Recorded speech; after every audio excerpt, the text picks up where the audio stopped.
specifically in the relationship between risk and resilience in young people and children. So I'm very interested in this event. I want to explore more things about digital resilience. And of course, in our team, we have two wonderful research assistants and students, Leila Johnson and Talia Nadim. Talia, are you? Hi. Yeah, okay. Okay, so we are very delighted to welcome you today in this virtual event. It is aimed at parents, carers, educators, community workers, and actually everyone who is interested in learning more about the digital parenting and digital resilience. And this week, it's the Children's Mental Health Week. And the main theme of this week is express yourself.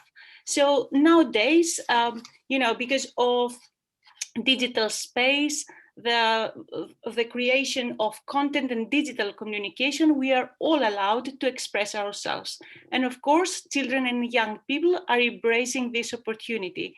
So what we want to do today is to explore this further. And with us, we've got amazing speakers, and we want to see their thoughts and their experiences on social media influencing and on digital resilience in general. Thank you. And so just to introduce briefly to our speakers, we will start with Scott Guthrie. He is an expert in influencer marketing, and I'm sure, he will have about 10 minutes to talk and then 10 minutes for questions. And I'm sure that 10 minutes is not really sufficient to enjoy his knowledge and expertise, but do follow up on his LinkedIn. He has amazing website and also podcast series, which you will find very fascinating. We then have CEO of ParentZone, and that is, at least I will say, for me, UK's #1 parenting expert. So Vicky Shotbolt is here with us, and I think she doesn't need an introduction. She's quite known in parenting field, and I think it's important for you, if you don't know and haven't visited ParentZone website, to check that out. We then will have Laura Edwards, and Laura is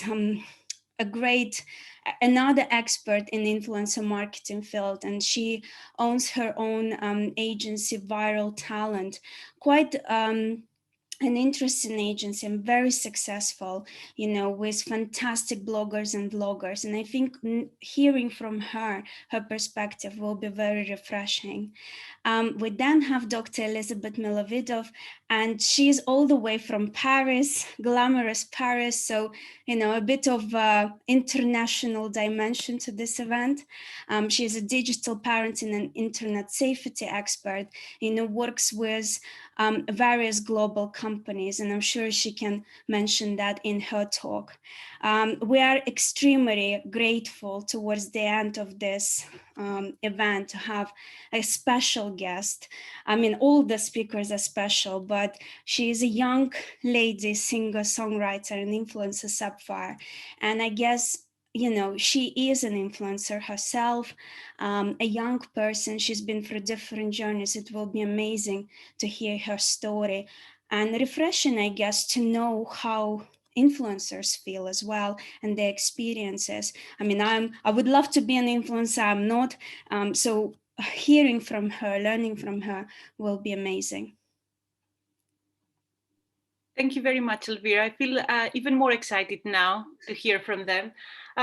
So just to remind you that we will be keeping to strict timings. Each of our speakers will have 20 minutes, and this will include some time for Q&A.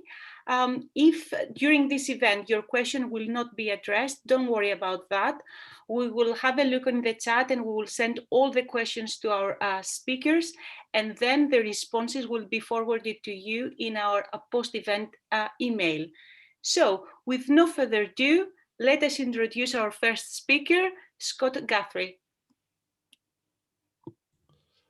Well, good afternoon, and thank you very much for having me today. Let's just work this out a little bit.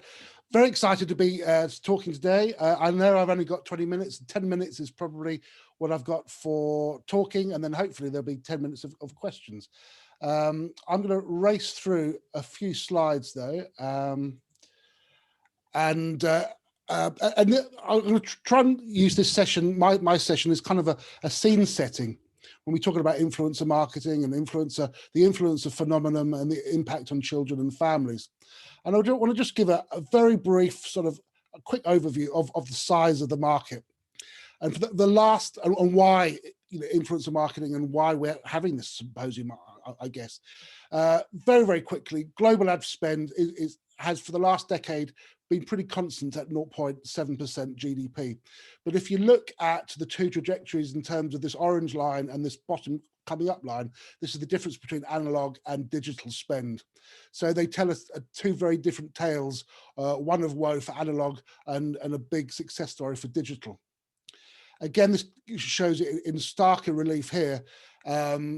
Although 2020 was the year that analog and digital crossed over, digital advertising is forecast to be about 70p in every pound on advertising spend is meant to be digital by 2024. And again, these figures, of course, are taken from pandemic, and therefore no huge surprise to see that cinema advertising has taken a huge dip, but have a look at the other media channels, and you see news and magazines, radio, television, even search have declined in the last 12 months, but online video and social media has risen in terms of spend. So very, very briefly, again, on the size of the market, influencer marketing is said to be $10 billion worth last year, but growing to $15 billion in 2022. This is according to Business Insider reports. But more interestingly, I think, is the speed and the trajectory. So today it is 20 times the size it was just 5 years ago. And I think that is why it's a great phenomenon and why it's important that we have these conversations like this afternoon. So when we think about children, when we think about where they are, where they're watching and what they're watching, at the moment, the main platform is YouTube. YouTube remains the favorite, well over television or on-demand content, and it's used by about 75% of 5 to 15-year-olds. A lot of these stats I'm going to be sharing now are from Ofcom's report, Children and Parents, Media Use and Attitudes. It's their 2019 report that was released this time last year. So hopefully there'll be an updated one in the next few weeks. But at the moment we know, and so someone introducing themselves said, the rise of TikTok and the rise of Instagram.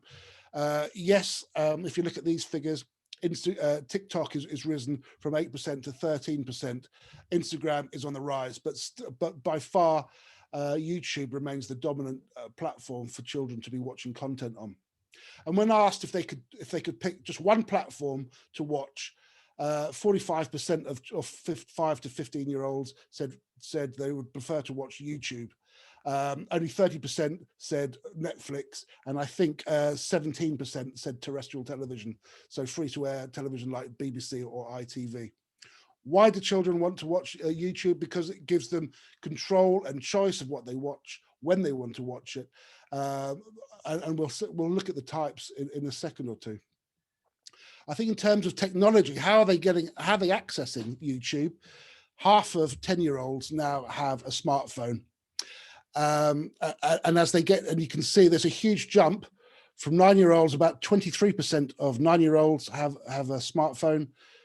Half of 10-year-olds have a smartphone, and by the time they're 12 to 15, then 85% of children have access to a smartphone. So that's where they're watching it, and that's how they're watching it, and where they're watching. Increasingly, children are watching it by themselves. They think of watching television as a family activity. They think of watching YouTube by themselves, or Instagram or TikTok, but social media is a private affair. And so that provides challenges for the family to kind of monitor what is going on. In terms of the type of content that is being watched, children like to watch hobby. They like to learn about hobbies, learn about interests. 60% of children turn to YouTube to learn how to build, how to create, how to do things, how to make things. And then when they're looking for this sort of content, they're looking to influencers, to YouTube creators. And why are they doing that? Because they think that influencers are more relatable, and there are people like them, but also they're people like them in terms of their interests, in terms of their age, in terms of where they are geographically. And they feel that on social media, they're better represented than the programming presented by free-to-air linear television. So social media gives them control and a choice over what they watch, and gives them access to content unavailable on television channels. They find, as I say, that they find, here's an example of what we mean by relatable. And I'm looking forward to Laura Edwards' talk, no doubt, about kid influencers and big stars, some of whom she manages. But there's also increasing look towards micro influencers and nano influencers, people who are regionally specific, people who are ethnically specific to them as well. And these are the sorts of people and ages and backgrounds that aren't being represented on free-to-air mass television. So here's an example: Ibrahim Mohammed, aka Ibs Mo. You may have seen him. He recently graduated from Cambridge University, but his background, and he vlogged about his time at university, from leaving Hackney in East London and being an ethnic minority, to go into a kind of a white bastion, privileged academia. And so that this children and young adults can relate to this sort of content. There are often surveys that are conducted on primary school children about what do you want to do, what's your career aspiration, and influencers or YouTubers often come in the top three, above teachers, above musicians, above sports stars. And there are two ways you can look at that. That it's easy because you can just, you sit on the edge of your bed and you record yourself, or there's a tale of resilience here. And I just want to, this is one of the last slides, but Mr. Beast, aka Jimmy Donaldson, he's 22 years old now, and he's had an 8-year overnight success. And by that I mean, today he's got 51.5 million subscribers to his YouTube channel. His videos have been watched 8.9 billion times. But he first recorded in 2012 at the age of 13.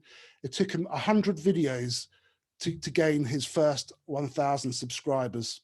3.5 years later, he had 8.7 thousand subscribers. So, and he had uploaded 333 videos by that time. The next year he had 30,000 subscribers. But this is a tale of resilience, is a tale of keeping on going, and not just overnight success. And I think sometimes we think,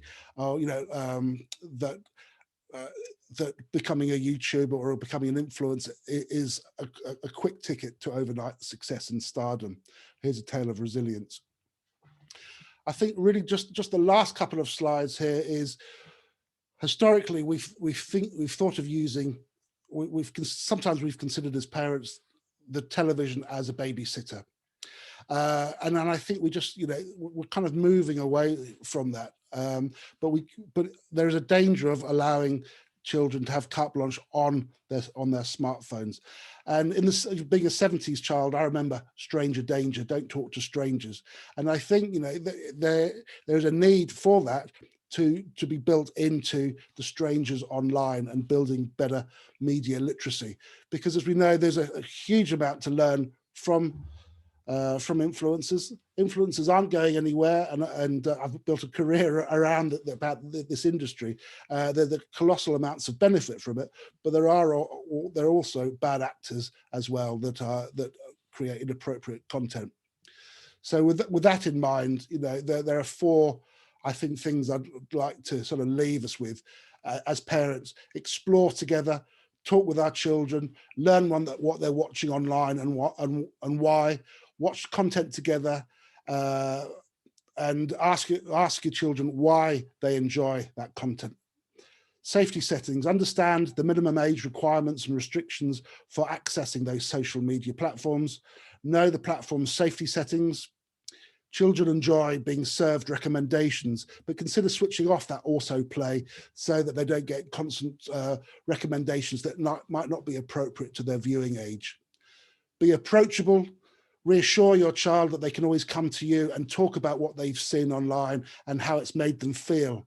And if you're unavailable, make sure that your child knows that they can turn to another adult, like a child, or even worst case, I suppose, or another case, Childline. And teach your child, explain to your child how to report inappropriate content in the event they've seen something that they find worrying. Understand the process for yourself for each social media platform. So I'm a great advocate of social media. I think there's a lot, and a great advocate of influencer marketing. There's a colossal amount to learn, and a colossal amount of benefits. But I think we also need to set out, as parents, set out guardrails for what we want our children to be able to see. As I promised, I've rattled through that. So, but please, I would love to hear any questions.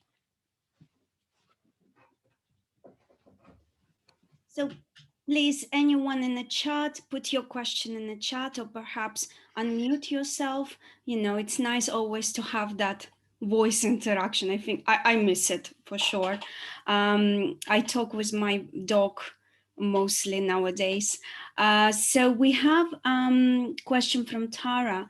Do you think the element of control gained from watching YouTube, etc., rather than TV will spill over into other elements of life? For example, they will expect more control over their schooling activities with friends and family. That's a great question, Tara. I think it's happening already, and it's been forced upon us by lockdown. But my wife works for the NHS, so I'm in a fortunate position. My kids are going to school, you know, as a full disclosure. But all of their contemporaries, well, most of their contemporaries, are learning through social media. They're learning through Teams. They're learning through Zoom calls like this. So I think, you know, I think we're in this position already, and I think. I think for a long time we've expected what we want when we want it, whether it's, you know, I want a book, I order it on Amazon and it's there the next day. We kind of expect that in other categories of our lives. So I think, you know, as parents, I think we have to look to government, and we have to look to the Consumer Markets Authority for guidance and laws and regulations. We have to look to the Advertising Standards Authority, the self-regulator, to make sure that the children and the vulnerable are being looked after. We have to look to professional bodies. So, for example, I'm a co-chair of the Chartered Institute of Public Relations. They have their codes of ethics around how PR practitioners work with brands. But we also have to work with our own moral compasses as well, and our own values, and make sure that we are not just sort of giving our children a tablet or a smartphone and letting them get on with it. We have to be, just as we teach about stranger danger and, you know, how to cross the road and don't talk to strangers. We have to make sure that that we are aware of the strangers in the house as well. That was a slightly long answer. I hope that give you a little bit of an insight, Tara. Absolutely, thank you, Ed. Thank you, Scott. Ed is asking, are there any studies? Obviously, you could always follow up with that later, Scott. About, you know, if children actually trust influencers more or less than their parents.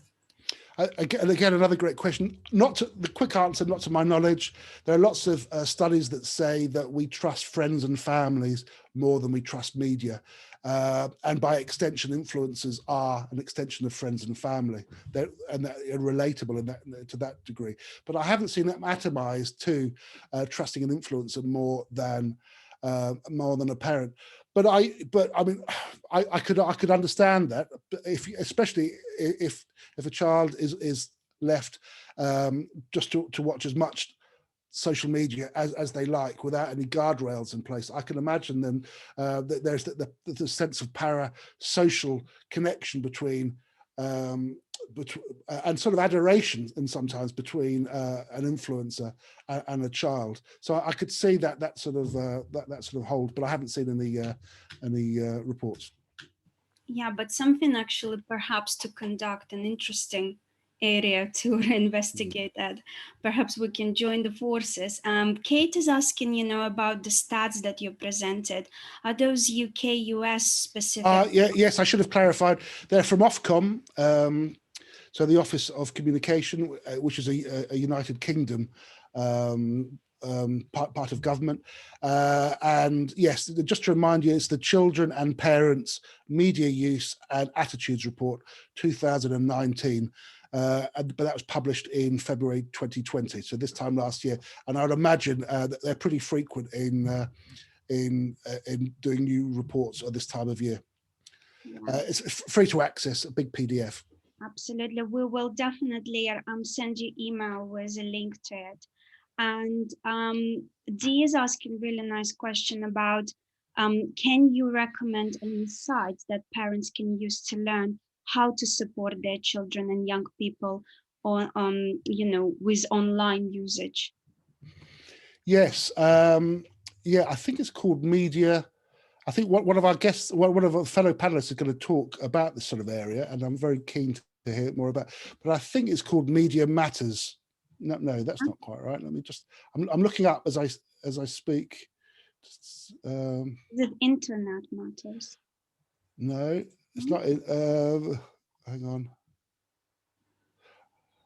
Are there any other questions whilst I quickly look for this? Absolutely. And of course, sorry, mediasmart.co.com. Sorry, Mediasmart. I'll put it in the chat. Mediasmart.uk.com. Thank you. And we also have an opinion from Steph. I don't know, Steph, if you would like to unmute yourself and just talk to Scott. Hi, how are you? All right? I'm doing very well, thank you. That was a bit of a quick one there. Yeah, I work with young people, been in the game 20 years, particularly usage online. But now we're in the pandemic. We've been working a lot closely with Stranger. The new word stranger danger is quite outdated. Yeah, no, that's what I'm saying. I agree. Sorry, Karen. And we've been struggling because obviously Clever Never Goes is about abduction, and randomly a lot of people are taken by people that they actually know. An influencer is somebody they actually know. To them, they know them. We're struggling to figure out, like you've just saying, which is the best language to use. I mean, we use Think You Know quite often, quite a lot around safety uses and the messages for parents and young people, but the language around stranger danger and how that we finding that new word has been quite difficult for us, because obviously for children that's sometimes for some of them it's been their best friend through this pandemic. No, that's right. Yes, and there's a side note to that. You have influencers like Zoella, who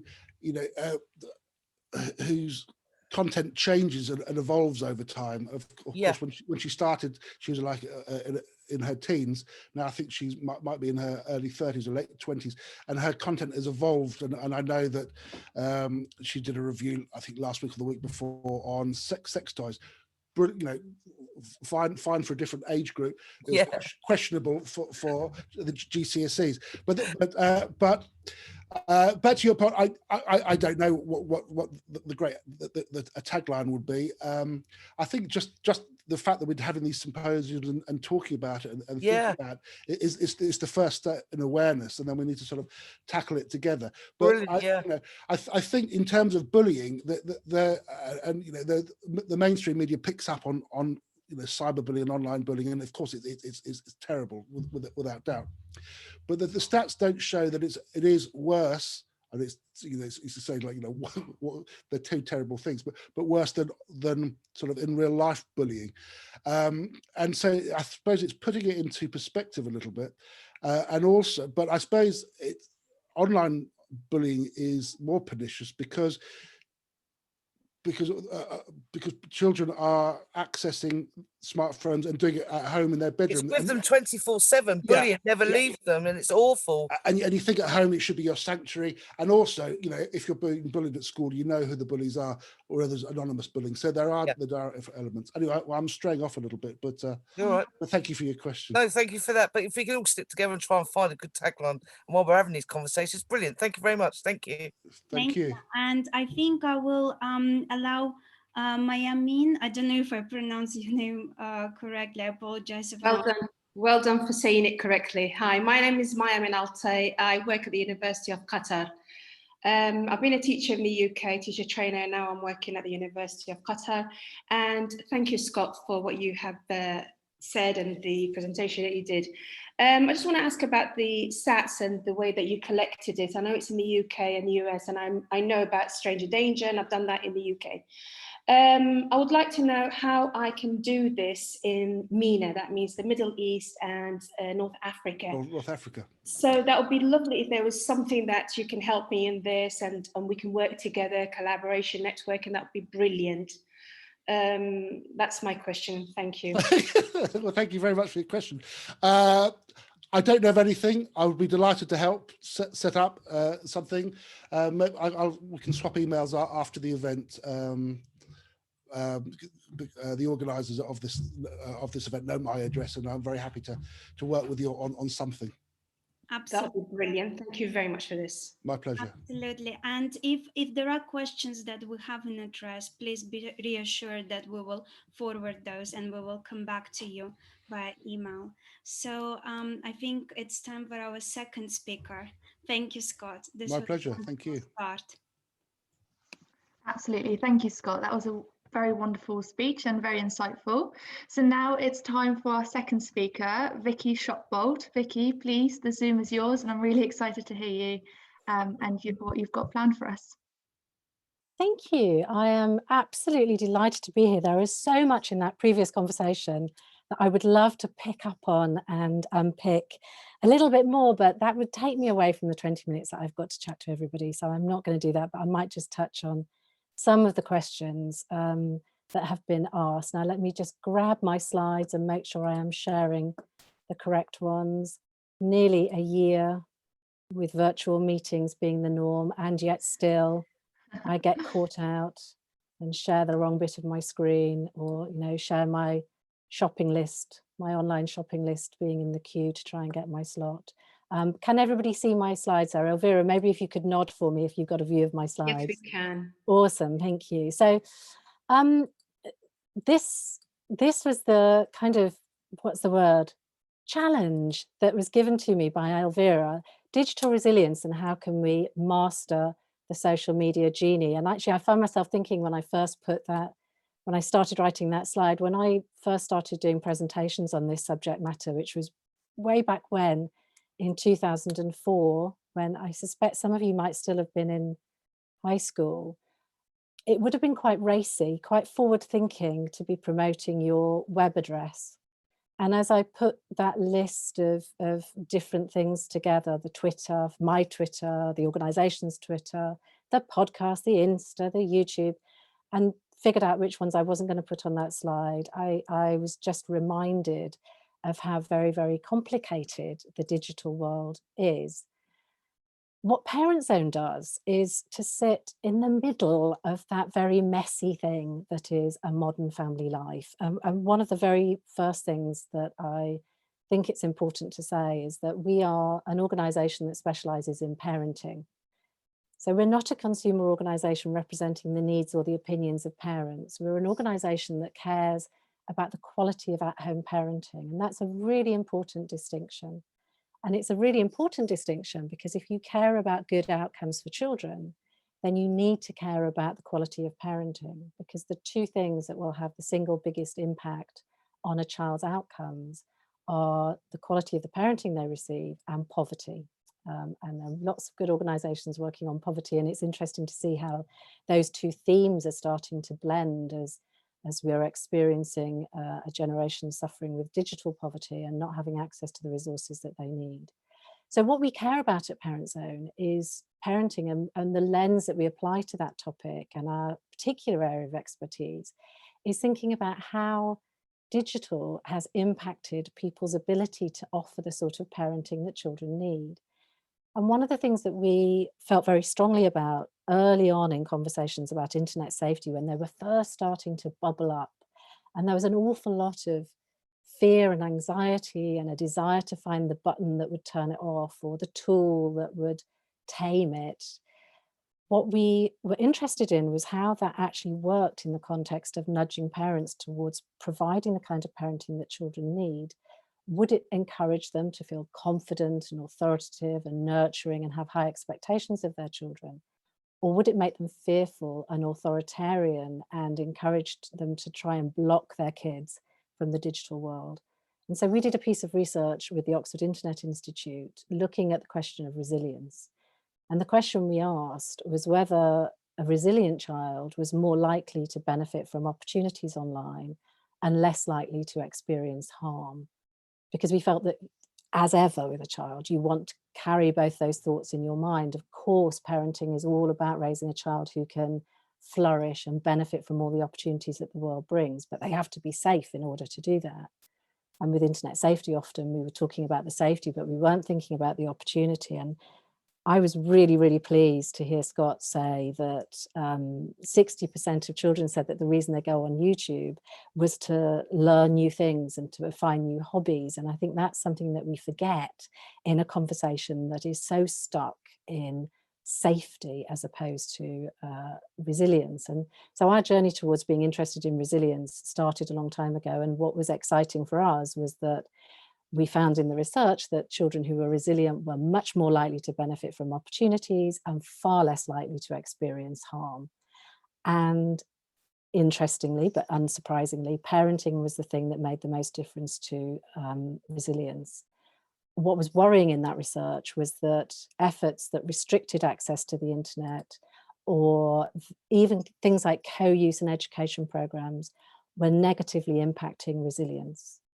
And for us, that was a message that we really needed to investigate more and to do something about. And I sit on the executive board of the UK Council for Internet Safety, and we formed, the executive board formed a digital resilience working group that I co-chair with Dr. Richard Graham.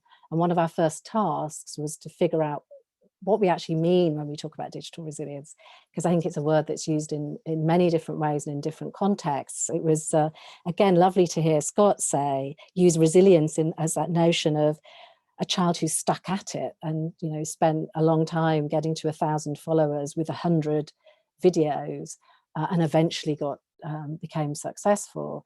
There is that kind of resilience. You often hear a lot of resilience talk that does something that I absolutely hate, which is talk about resilience as though it meant bouncing back, as though somehow or another children were bouncy balls, when we know that they're not, and they don't always bounce back. So one of our first tasks was to think about, what do we mean? And this is the definition that we use. And my apologies that it is a bit of a geeky, academic, dry definition, but there are some important bits in it. And the definition is that digital resilience is a dynamic personality asset that grows through engaging with appropriate opportunities and challenges online, not through avoidance and safety behaviours. Forgive me, please, for breaking a #1 PowerPoint rule, which is reading out something that I know you can all see.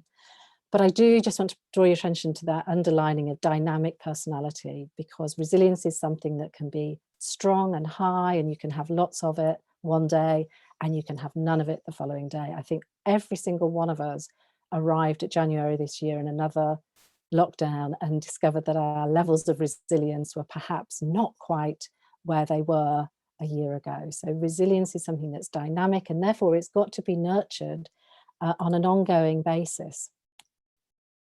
But unpicking that a little bit more for the digital world, what does it actually mean? And we identified 4 strands that are all important. These do not come in a linear order. They are all important components. And a child who is digitally resilient will demonstrate these 4 things. So The first one of those is to the child understands when they're at risk online, and they can make informed decisions about the digital spaces that they are in.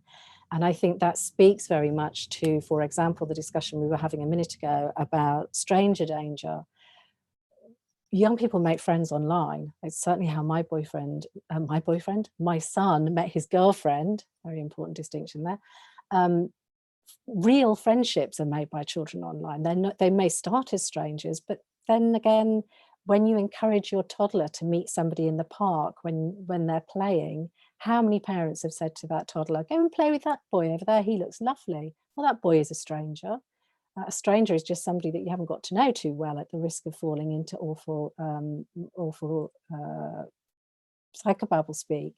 So that notion of actually giving a child the skills to really understand their online environment, understand the interactions they're having with people and make informed decisions, that's actually the skill that you're trying to nurture, not a set of rules that they may or may not stick to.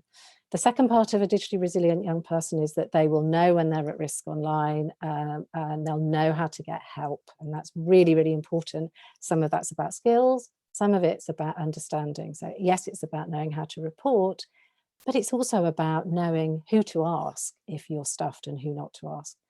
Recovery is absolutely critical. It's an acknowledgement that things will go wrong. Of course, children will make mistakes online. Of course, we will all have bad experiences online, but you have to be supported to recover. And that might mean getting a good response from the social media company to your question or your report of a concern, but it might also mean getting professional help or even just a bit of sympathy from a friend or a parent.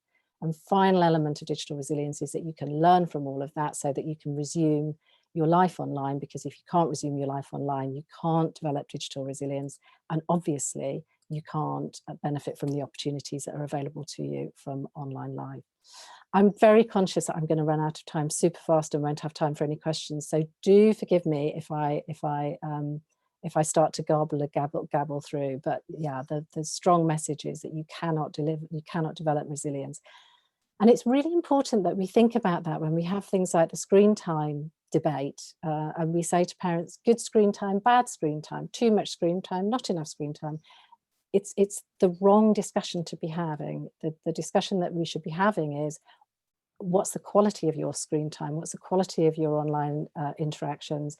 And how can we manage them in a way that means that your whole life is a positive, well-balanced one?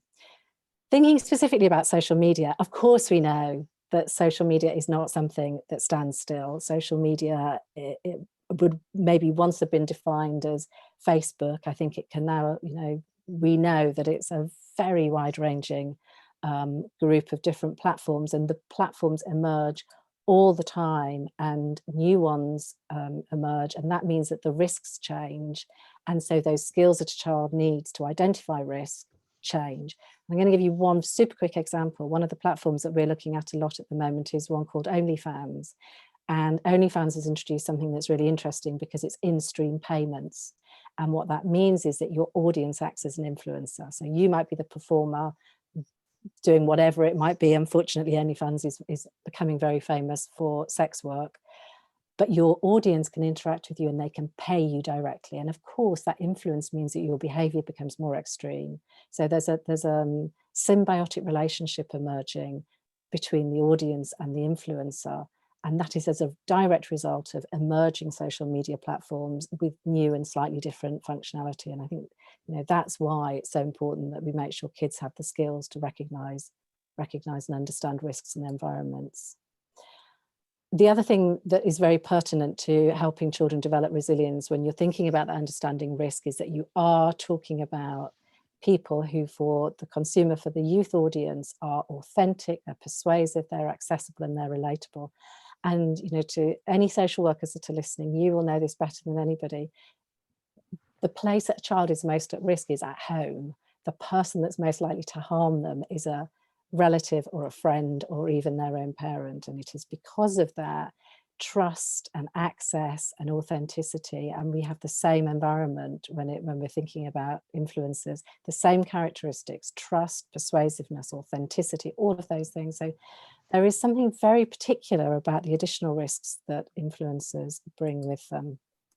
Vicky, I'm so sorry to interrupt you, but we were running out of time for questions. So if you don't mind finishing. Not at all, not at Okay, all. So let me just whiz through I think I literally have 2 more slides.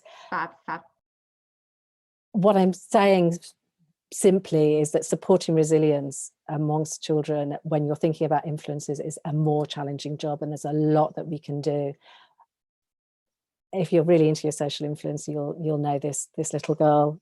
It's one that gets flagged with us quite a lot. You know, parents who are worried about kids who are starting to wear makeup at the age of 5 because of online influencers, like Sophie Gross, who had 8.9 million views of one of her videos. What could we do to make a difference? There's an awful lot, you know, but the most important one that I want to draw your attention to before I stop babbling away is that last one.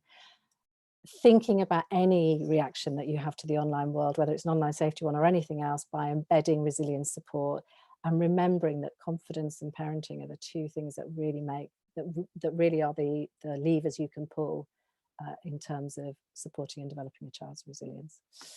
That was a very, very fast gallop. It was a brilliant one though. Thank you so much. Forgive me for that. I could listen to you for hours. You are very knowledgeable. Thank you so much. Right, have we got any questions, whether in the chat or anyone who wants to unmute themselves?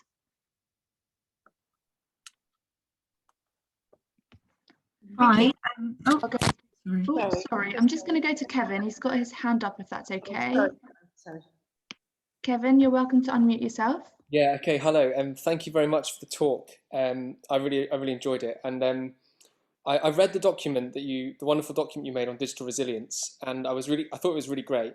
And I'm a student studying resilience, and I'm also interested in that when you describe it I'm looking at many different definitions of resilience, and if you describe it as a dynamic personality asset, is there a danger that you focus too much on the individual and rather putting the responsibility on the individual rather than describing a resilient environment, you know, putting it as an ecological concept? And I'm sure you've thought about that because I'm sure a lot of thought went into it.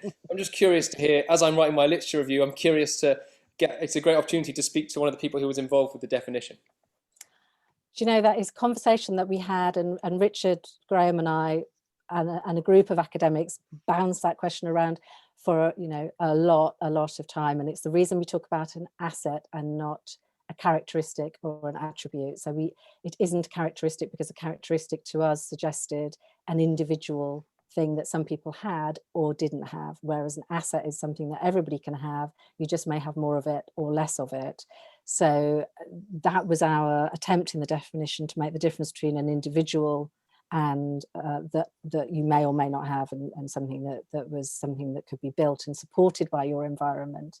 And certainly in the digital resilience framework, we do talk about, we have a whole section actually on building environments that support resilience. So we try and make the connection there, because fundamentally I would agree with you, and it was a very difficult thing for us to do. How do you get that right? Recognize that it's something an individual can have, but not make it something that falls into the trap of being those awful bounce back, get back on your horse definitions of the 1970s. Thank you. That's really interesting. Thank you. We've got another question in the chat. It says, is it right to speak about digital resilience in the context of very young children or Snapchat or TikTok? So can an 8-year-old be resilient on social media, or shouldn't the messaging be clearly that they are too young to safely be in that space without parental supervision because of the way algorithms work and the appropriateness of the content for that age? She's given some statistics, but because of the lack of time, I'll let you answer that question if that's okay. Oh, there's an awful lot in that question. The short answer is a digitally resilient child, that does not mean that they don't need boundaries. It doesn't mean that they don't need parental supervision. In fact, quite the opposite. It's just the type of parental supervision and support that's being offered that's crucial. You can start building digital resilience in a child from the pram if you choose to, but that does not mean, again, that you put them onto Snapchat. I certainly wouldn't put an 8-year-old or let them go onto TikTok. I would stick very much to the age rating and say that should be for a 13-year-old. So I agree with you. The message shouldn't be that, you know, once you've got digital resilience, you can go anywhere you like and enjoy yourself and you'll be safe. But the message is, think about it as an asset and start building it up And actually, the younger the better, because the younger you start thinking about these things. And if you think about understanding when you're at risk online, you know, for a very small child, that could be as simple as you're spending too long on a mobile phone, or you're in danger of pulling it into the bath with you. Start those messages young, and they're easier to embed. Thank you. We've got Ed, who's asking that during these times, many parents feel very isolated and are struggling alone, and what your opinion is on the best way for parents to connect with other parents to talk about what they're going through. I'm not sure that I would say there is a best way. I think the best way is the way that works for you as an individual parent, quite honestly. And that might be jumping on a Zoom call with your friend or your mum or whoever it is in your life that makes you feel better. Or it might be going onto an online forum and joining a much bigger community of parents. It actually doesn't matter. Whatever works for you. And that's what we're saying to parents all the time at the moment. Whatever gets you through the day. And that could be a chocolate hobnob, or it could be some professional support from a parenting expert. Muddle through the best you can, because that's what everybody's doing at the minute. I'm really sorry to everyone who's asked questions and we haven't been able to answer in this particular chat, but again, I just want to reiterate, rest assured they will be answered. And I'd love to pass this over to Elvira to introduce the next speaker, but thank you, Vicky. That was really, really lovely to listen to. Thank you so much, Vicky. And Vicky won't be able to stay with us because she has a live stream at 6 o'clock, but thank you so much. And we will pass on details. We will share with you the Parents' Own website. This is where you can find a lot of information. And actually, you will find out there are some opportunities for parents to connect. For example, Elizabeth has an amazing Facebook group, which I joined, and I'm quite enjoying it nowadays. So we will share with you all details. Christina, your questions are really great, and we will pass that question to Vicky, and we will share the answers with all the participants, so please rest assured. So our third speaker is from the influencer industry as well, and Laura Edwards. I mean, I am quite fortunate to know Laura, a fantastic person, and she built an amazing empire and a business, but she is also very ethical, I think, in terms of her views on the industry, and that's why she's here, because she does work with children, and I guess has a lot of experience in that field to share with us. So Laura, the spotlight is yours now, and I will let you take over.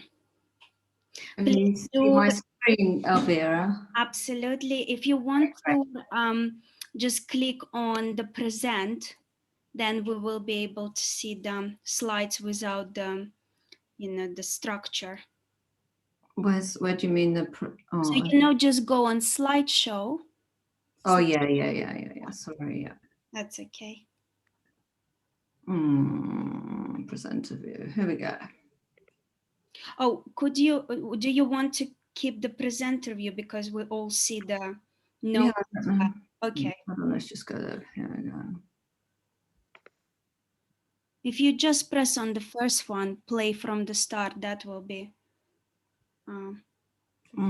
It's not working, is it? Okay, exit that and click on current slide. No. Exit that, and at the bottom, can you see at the bottom? Yeah.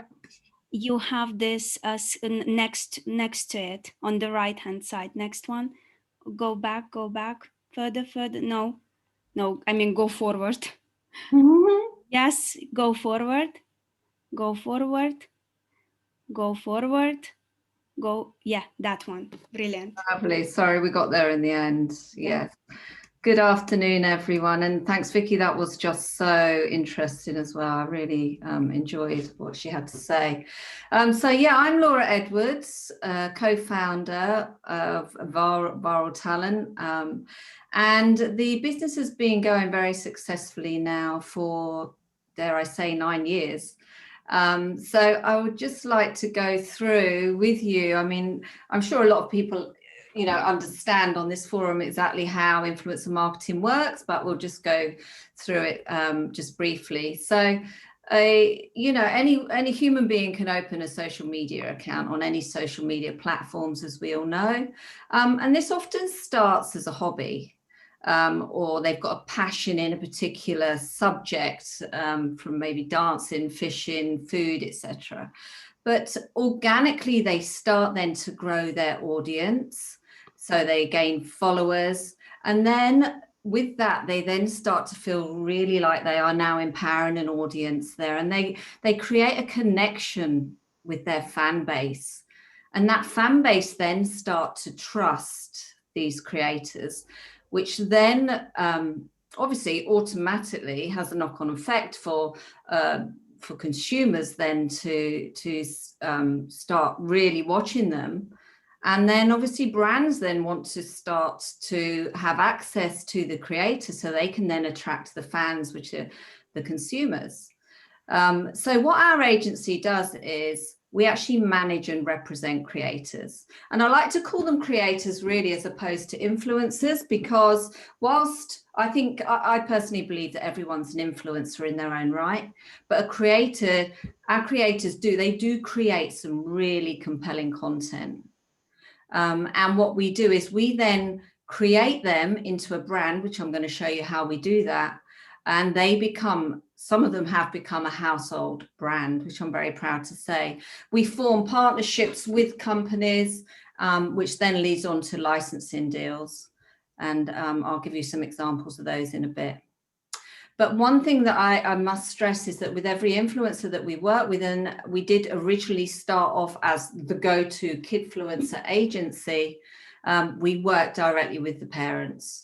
And that is very important to understand that, because, we need to build that bond and make sure that the parents are happy with what their children are doing. So we do provide a very strong support system within our industry, and we help them navigate the media as well, because a lot of these parents are just like you or I. They actually don't know the media, and they can really find it overwhelming sometimes. So if we only take on creators, the majority that are over 100,000. If they've got 100,000 followers on any platform apart from TikTok, because that's quite easy to get 100,000 followers, we will then start to talk to them and look at maybe taking them on. But if they've got under 100,000, then we don't, because there's not an awful lot that we can work with them on at this stage. So we then form a really close bond with the influencer, and from there then we start to work with brands direct. And how we do this is we, using the brand values as a guide, obviously, we then develop and execute powerful, innovative and thought-provoking campaigns working with the influencers, so that brand can then tell the story through meeting all the brand's objectives. Next slide. Here we go. So how does this work? This is an example here of an organic post, and I've used Casey Barker. So Casey's actually Saffron Barker's brother, who we manage. And Casey here, the picture on the left is a good example of how he was just had a day out with his daughter. It was actually, I think, in a car park. He just had to get her out of the house and take her for a walk. And that's an organic size. Like, yeah, I don't know really when you see it, I guess. So that's a good example of organic content. And on the right-hand side, this is a great example of how we actually worked with, I think this was O2, yeah. And it was a paid partnership, sponsored content. And you'll see there that he's tagged it #ad. And that's very important, which we teach all the creators and make sure that they're following the ASA guidelines. Of course, we respect, and it's so important that our children are safe online. Every influencer that we work with, and also the brands that we work with, we're totally fully COPPA compliant, which is obviously Children's Online Privacy Protection Act. We don't share any data, and the brands are not allowed to share data either. They're not allowed to capture data or share data. And this is something that obviously we're very strict on and respect. And also we follow the ASA guidelines as well. So it's the Advertising Standards Authority guidelines.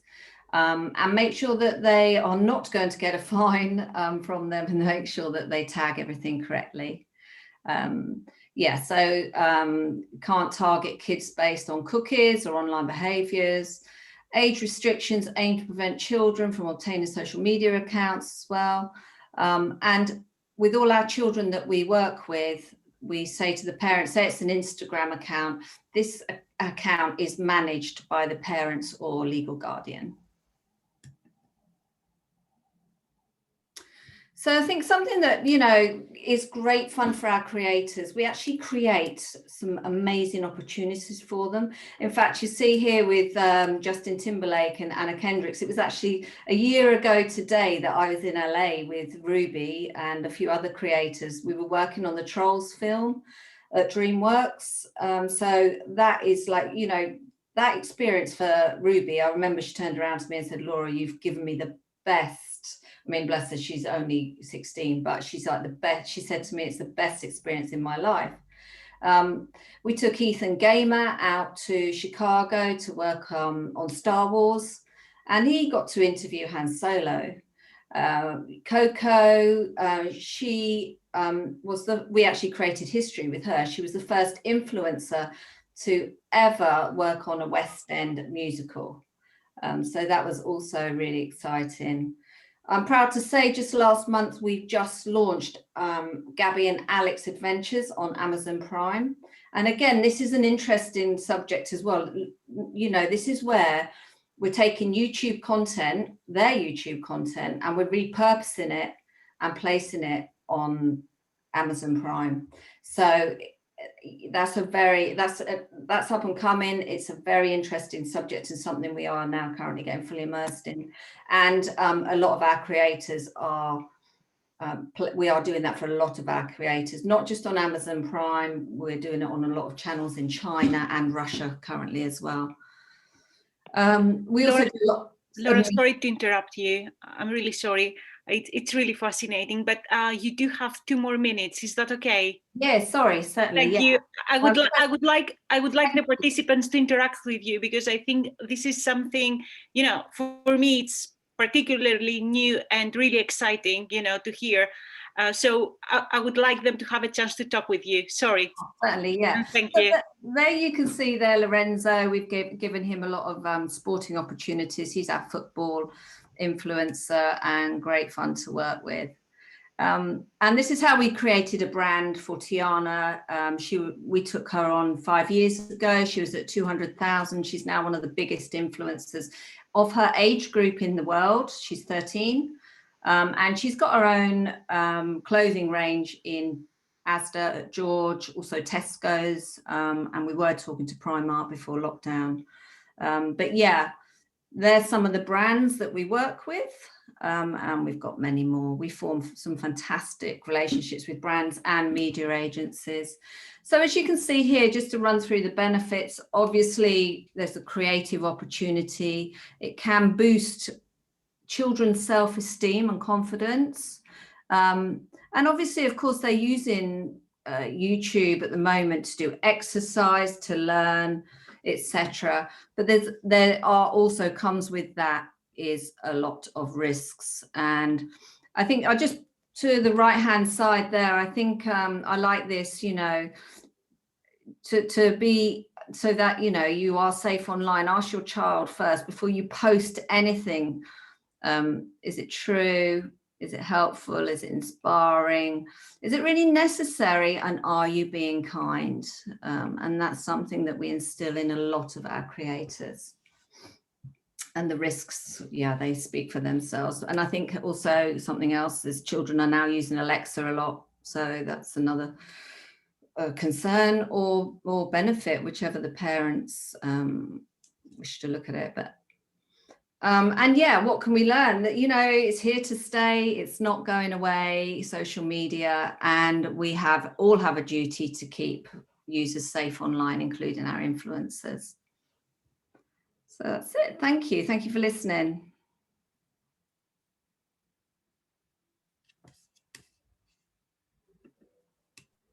Thank you so much, Laura. It's a pleasure. Thank you.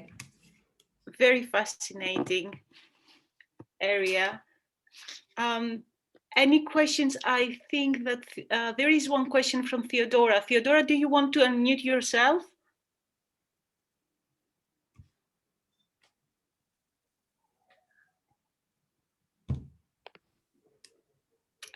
Theodora asks Laura, she says that it's very interesting to observe how children's participation in their parents' content online or participation in their own is molding their behavior and how they see the difference between life away from social media and life on it. If they are able to perceive that difference, what are your thoughts on that? Yeah, I think that they actually love going to school and just being the normal child, you know, under normal circumstances, obviously. And something that I do encourage for the children to do is to continue to go to school, because in the US, kidfluencers, 65% of them are homeschooled. And personally, as a parent, I just encourage that interaction with their friends, and it just builds their lovely personality and their confidence. So I would prefer them to just go back to normality and to be children. Obviously, they're children at home, and a lot of them, it only takes them around 15 minutes to film a video. Oh, that's impressive. Yeah. It takes about 3 hours to edit. Wow, that's the hard work. The hard work, yeah. Thank you so much. And Ed says, how much of these child influencers is their own authentic voice versus scripted by their parents or others? No, it's always authentic. We encourage that, and that's what we encourage the brands to understand, that it's so important to allow the creator to come across as authentic and organic as possible. Otherwise, their fans notice it and they just lose respect for them. This is very relevant to the theme of this week. They express themselves then. Yes, definitely. That's great. Yeah. Glad to hear that. Any more questions? Can I ask a question? So, Laura, I don't know if you have any children, but how would you feel about your children being influencers? So I know that you do it as a role and you you have that talent around you, but would you apply the same kind of rules for your own, or would you allow that in your own kind of family?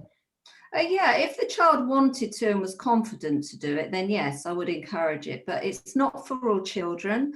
And in fact, we've actually got influencers where we've got a brother who's ultra confident, but their sibling who is maybe younger is very shy. And so, you know, that shy child mustn't be forced to do something that they don't want to do. And I would do that in my own family as well.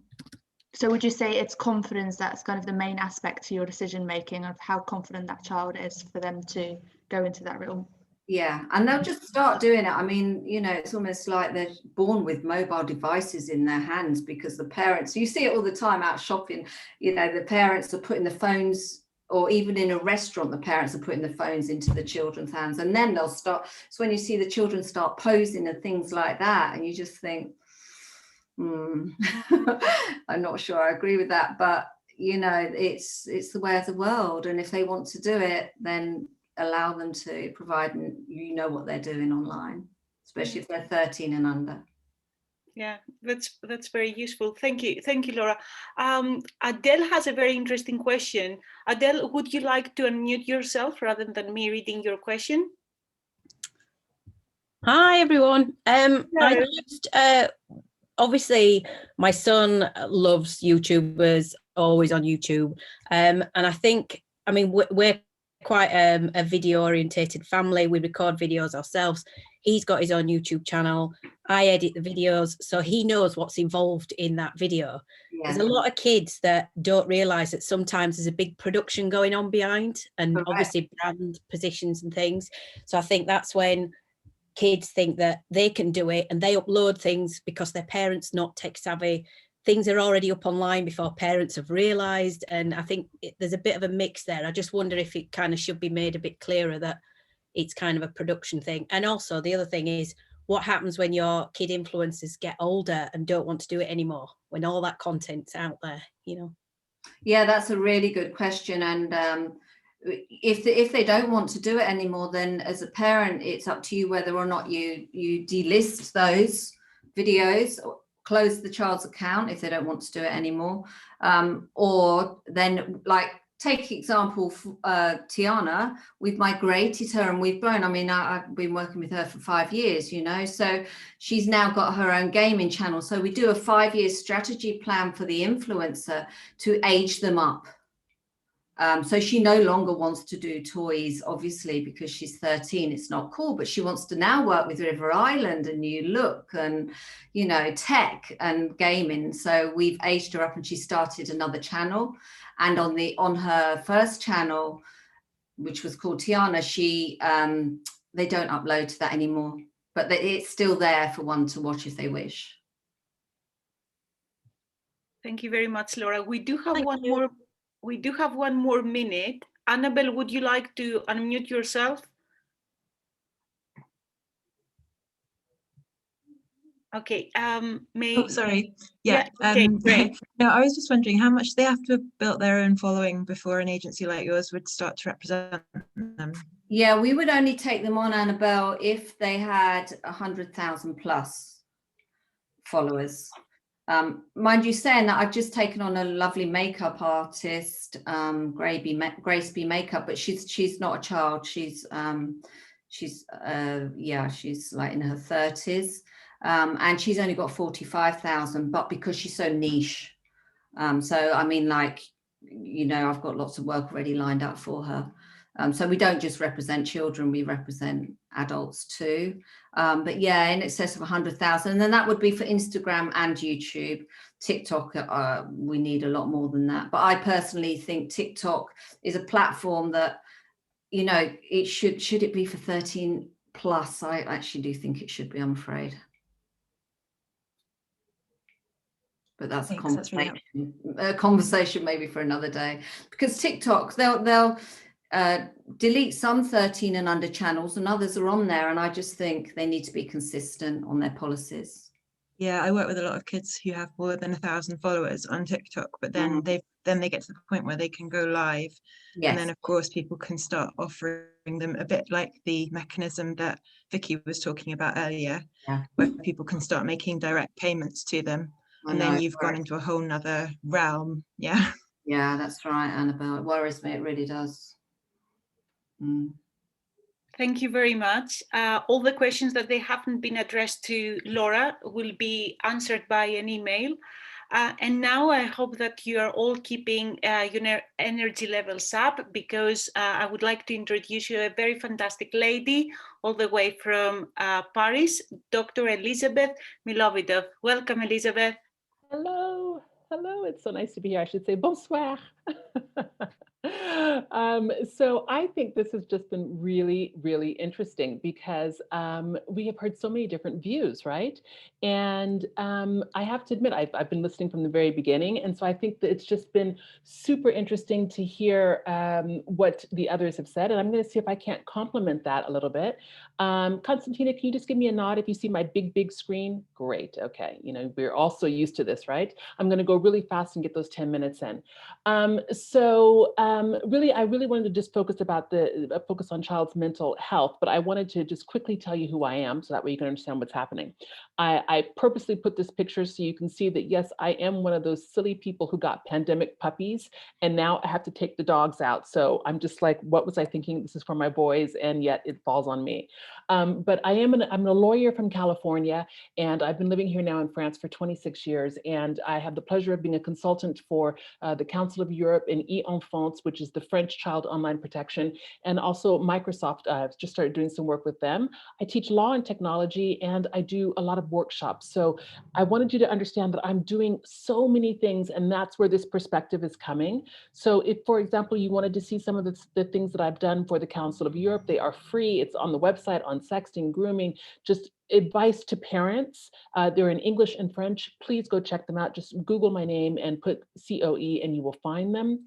Also doing things for France 24, but in English. And again, this means, really showing you that media, I'm not afraid of it. And I think that it's really important in some of the things that we've heard today, and especially about influencers, the good and the not so great.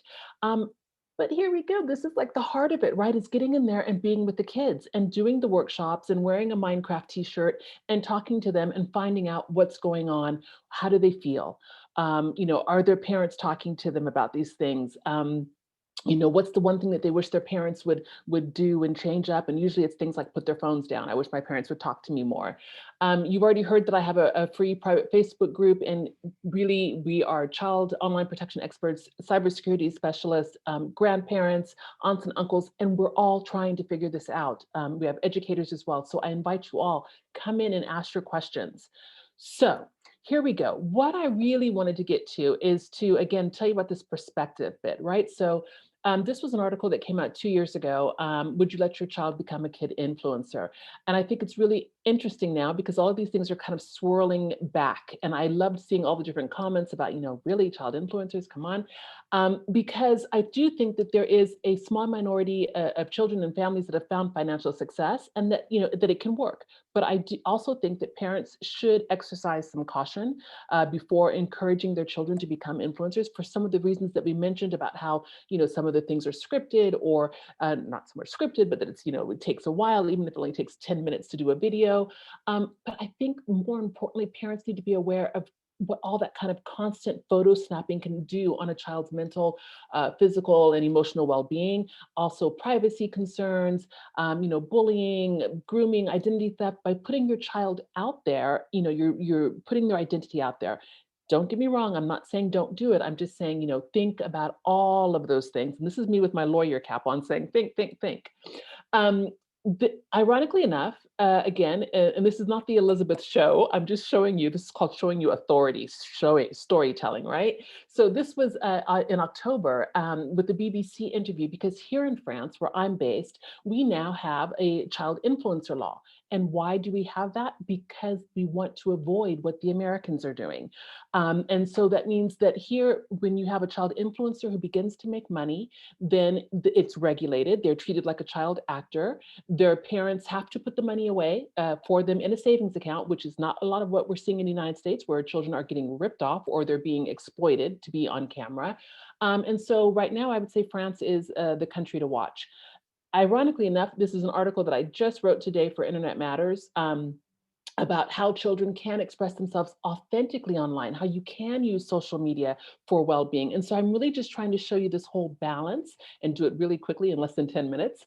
One of the other things that I do working for the French Child Online Protection is that means I'm part of the European network. And the reason why I'm showing you this, it's called Better Internet for Kids. So if you're looking at it for a different language, Italian, Russian, etc., you can find it in these resources for helplines and hotlines. But what's really interesting is when you see the reason why kids call in. And right here, you can see the number one reason is cyberbullying. This is not our children.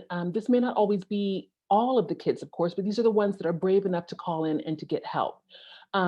We don't see so much. I mean, advertising commercialism is way down on the bottom, but like I said, I want you to be aware of where our children's mental, where their level is, what they are thinking about and what's bothering them. When we're talking about YouTube influencers, this is actually one of my slides when I'm speaking with parents, because I do want to talk to them about Ryan, who made 26 million last year, who made more than me, but that I will ever have. Why did I go to law school? I don't know. And then, on the left, there's PewDiePie, and I talk to parents, and I say, do your children follow PewDiePie, Swedish influencer? And the parents always say, no, I don't know. And when I talk to the kids, yeah. And I ask them, have you heard PewDiePie say something racist? Have you heard him say something against women? Have you heard him? And they say, oh yeah. And it just kind of becomes this thing where they hear it and it just blows over them. They're no longer thinking about it. So when I'm speaking with young children, I ask them, I say, so if you were watching PewDiePie and I was sitting next to you, a Black woman, would you be offended? And they said, oh gosh, yeah, I would. I really wouldn't want to watch that, with you sitting there hearing these things. Same thing with Logan Paul, etc. So just to know that the kids are out there and they're not always picking up the great stuff that is there. TikTok influencers, one of the things that I definitely show on the bottom left is the WAP challenge. I make sure that every parent in the world knows that there is a WAP challenge. I make them play the music. I make them look at the lyrics. If it's within French and English, and they all just say, oh my gosh, and I just love it. It cracks me up. But that's just showing you, you know, what's out there and that is influencing our children. But then there's the positive side. On the right, there's disability TikTok, where young women are really kicking booty, doing fabulous things. And this is why we have to judge and be really with our children to figure out where they are and what they can handle.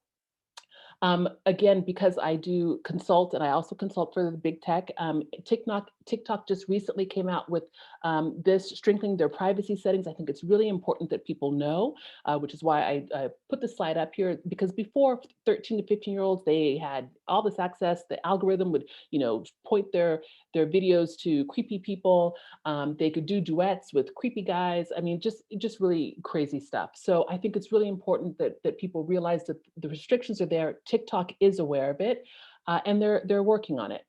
Again, I wanted to make sure to point out, especially since I'm African American, about minority representation on social media and the influencers and how people can see other people who look like them and how important that is for children. There's no, I mean, it's not it's a no-brainer that the Black Panther movie just was crazy because kids were like, oh my gosh, that looks like me, and I'm not a drug dealer, a prostitute, or what have you. So all of these types of things, the positive aspects of social media influencers is there. My niece has Down syndrome, so I always make a point to point out Down syndrome community on TikTok, on Instagram, because it's there. Again, huge representation. Have to show the positives. And then when we're talking about social media in general, you know, how many of you know Clubhouse? Raise your hand if you know Clubhouse. Dr. Ed, he's like, I'm rocking out on Clubhouse. Kate, of course you would. Yeah. You guys are all way too cool. Yeah, I do have an invitation. Okay, I am in. But the whole point is that our children are seeing this stuff too. And it's like, oh my gosh, what do you think is happening? It becomes that FOMO, right? Where they're really just saying, I'm missing out, I've got to be there. And the whole idea too is get them to think about the joy of missing out. So we have to do this balance. Now, I know that I've listened to everyone and all the different talks, the academic, the talent agency. And for me, I really just wanted to distill all of my slides down to this one, which is talking to our children. This is the only way. It doesn't matter what the research says, what the law says. If we do not talk to them to find out what they're doing, where they're going, how they're doing these things, we cannot support them. And I think that is really the most important. And so I think that was 10 minutes. Woo, I did it. Okay. And Theodora just discovered Clubhouse. I'll send you an invite if you want. Okay. Thank you so much, Elizabeth. Yeah, I don't know about my time, but I was like powering through.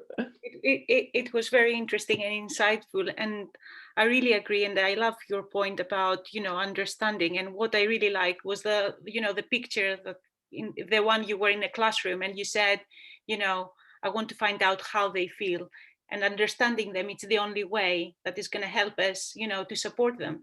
Yes. We've got so many questions here and points for you, I think. No, they all want invite. They all want invites to Clubhouse. No, actually, there is a question related to law. Maria asks, what can we do to encourage UK laws to be improved in this area?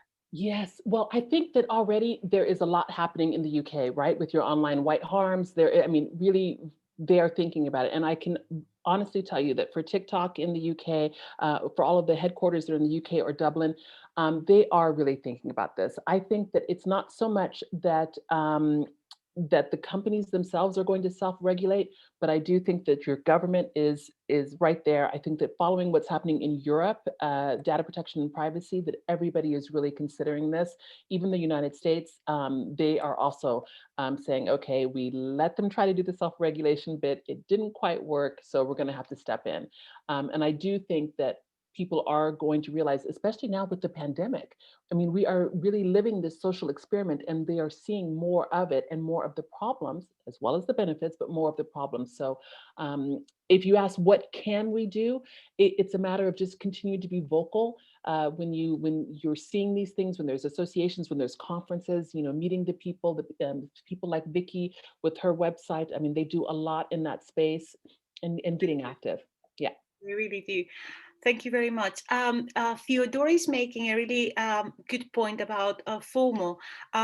Theodora, would you like to unmute yourself and make some more comments? What do you mean here? Would you like to make a specific question to Elizabeth about that? I think she's talking about Clubhouse, saying how the fact that they've made it so exclusive, yeah, and that there's no, no invites, and that it makes everybody want more. Yeah, Okay, yeah. it's about the Clubhouse. Okay, any more questions, Ed? Okay, Yes. Ed has a question about your visits in the schools. What are kids most concerned about online? That's a good one. Yeah, it is a really good question. And what's even better about it is the fact that I'm here in Europe. And so that means I see a lot of different children. So I also, I mean, I work in usually the international schools. And sometimes for the US Embassy here in Paris, before they were sending me places. So I would go to Seychelles and Mauritius and speak to the kids there. They all have the same problems. It's crazy. All of the children are, using internet to kind of escape, to go away. They're always concerned about cyberbullying, people not saying nice things to them. They are concerned, just about, how can they be popular? How can they, get people to like their messages? It's really the same, Ed. It's really the same as you would see in Canada. Is the same that you see here in France, is the same in Seychelles. A follow-up question on Kevin, Elizabeth. Yes. When you say escape from what? I'm sorry, when did I say? The children are using, you say, social yes, yeah, to escape is like a diversion, entertainment, just to, take a break. Whereas before they would go outside and, get on a bicycle or a skateboard or play some cards. Now they're like, oh, I want to go play Fortnite. I want to go and play Roblox and things like that. And I think that it's also important for all of you to realize how much things are changing. So, I mean, in the whole tech aspect. So, for example, we have this whole thing called the metaverse, right? Where things are all happening together. And so think of it this way. A little while ago, all the kids were playing Fortnite, and then they also were able to watch Travis Scott, a rapper singer, do a concert in Fortnite. So the idea that these real online events are happening in an online world, in Roblox or in Fortnite, I mean, this is like crazy cool stuff. But we have to also have to realize that, what's this doing to our children? Why would they not want to stay in this sort of immersive experience rather than to get out and go to a real concert? When they can sit there with their friends, they can all talk and chat at the same time. So I think that these things, when we're talking about mental health of children, all technology, all of the beauties and wonders that we need to really think about our children first. We need to talk about our children. We need to think about the law. We need to think about psychology, about the medical, just have that whole holistic approach. Oh, I've got a great question here. Peer pressure.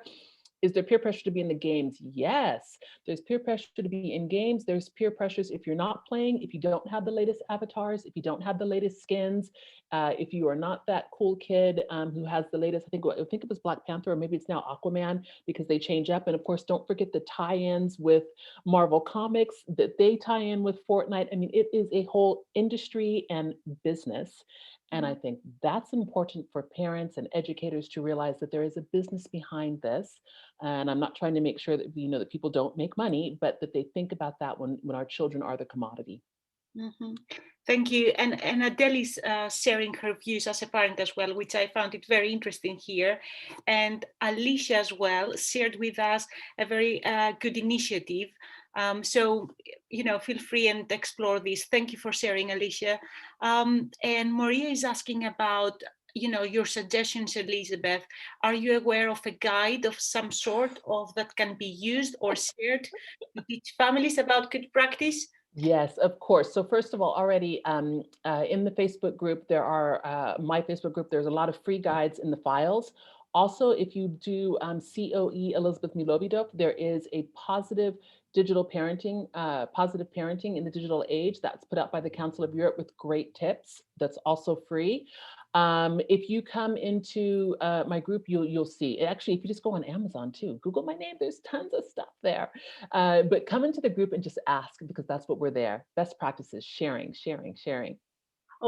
Also, Josh has a really nice suggestion here. He says, I think parents participating and getting involved in online hobby step forward in narrowing the knowledge gap.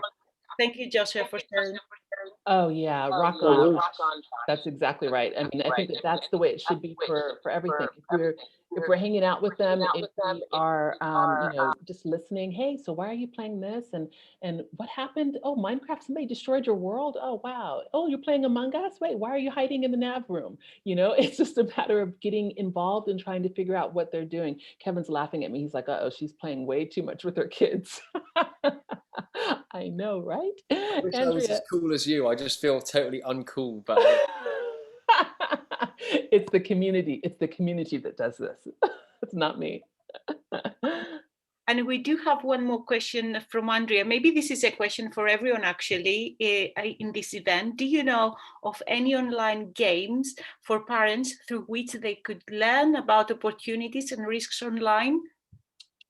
First answer is that Internet Matters came out last year, 2-3 years ago with an online game that's kind of like tennis, playing back and forth in the UK. I think that as far as a game, actually, I'm just laughing because there are games, and I'm looking right behind me. This one is done by Child Focus, which is in Belgium. You know, so I mean, there are a lot of things out there. There's games, there's cards, there's decks, you know, conversation starters. Yeah, Think You Know has things as well. The Be Internet Awesome is really a fantastic little online game. I think in most countries now, this whole Google program has been translated. I know it's been translated here in France to the superheroes. Yeah, and I would definitely check the Parent Zone website. But that's a great question, Andrea. I'm gonna look forward to finding one game, and if not, let's create it. Adele also adds about Internet Matters as well. That's great. Thanks for sharing. I think Elvira, you may want to introduce our next speaker. Yes, thank you so much, Elizabeth. Yeah, fantastic energy, like from Paris. It's amazing. Thank you. I think, you know, thank you so much for all great questions and engagement. And this is our last presenter, but not the least one. And please, I would like you to not overwhelm her because she is the youngest. I think she is the youngest participant. I apologize if it's not the case. She just turned 18 recently. So happy belated birthday, Sapphire. She needs no introduction, definitely, to my daughter. My daughter was waiting for this moment, you know, and she's there at the background trying to hear her voice. I think she's a hardworking young lady. You know, she is songwriter, singer. I love her version of Harry Styles song, and I forgot which one is it. Sapphire, remind me. It's about lights. I love that one. I listen to it all the time. And I think here we would like really to hear her story because she is a creator. I will not call her influencer anymore. So I think Laura's point about calling them creators is a great one. And it will be nice to hear from her, you know, what sort of challenges she has dealt with in the past and perhaps dealing now as a creator and operating in that online space. And of course, in the spirit of this Children's Mental Health Week, you know, and the theme, Express Yourself, I would like to know what sort of things she gained from it. So Sapphire, you are here? Hi. Hello. Hello. Oh my God, you know, to me, you are like a celebrity, and I'm like, oh my God, he's here. Oh, thank you so much. It's Lights Up, by the way, is the song you're talking about, the Harry Styles Lights Up. That's the one, yeah. Oh, thank you so much for having me, everyone. I'm currently at the studio so hence the background, and I'm really hoping the internet's okay. And if you hear any random noises, it is definitely someone using a studio around here, or if you see a face pop up back there, then it's the producer I'm working with. So apologies about that. But basically, my name is Sapphire. As has just been said, I have just turned 18.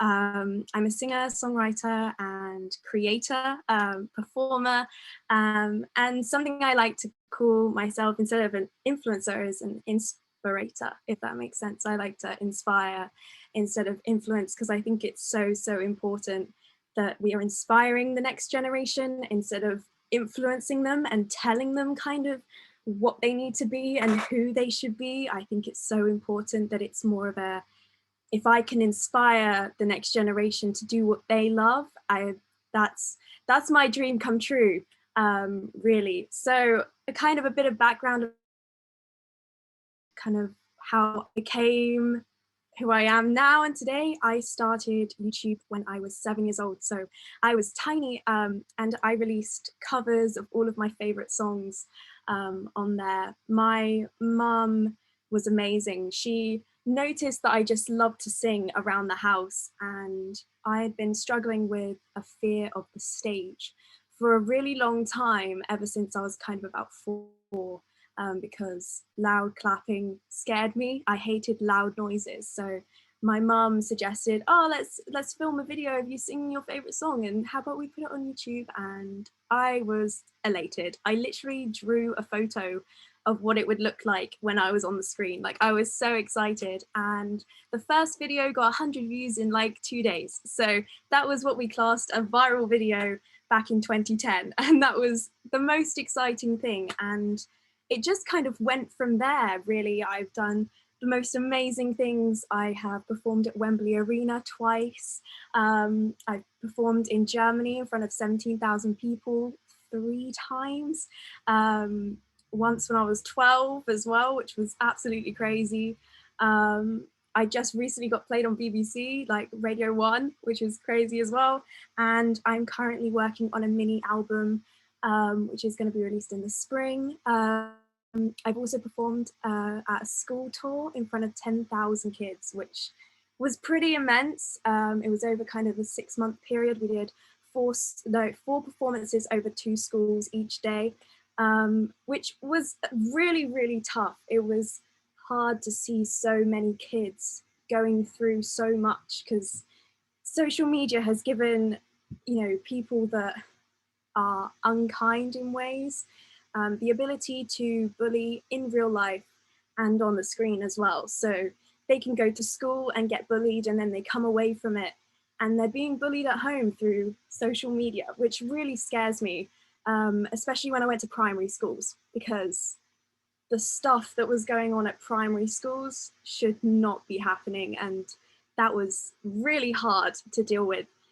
But when I finished the performances and, got to meet all the kids, it was so amazing at how my little 40-minute performance had apparently changed their life. And they were so inspired that I got messages afterwards saying that they are gonna try and do the same thing. They want to do the same thing as I do. And that was a pretty awesome thing to hear about and experience. That was pretty cool. Another thing I've done is talked at the Children's Media Conference with BAFTA. I got to talk about my thoughts on kind of social media and how it should be a safe place for kids, and how certain celebrities, who I won't name, are influencing in the wrong way, and it shouldn't be like that.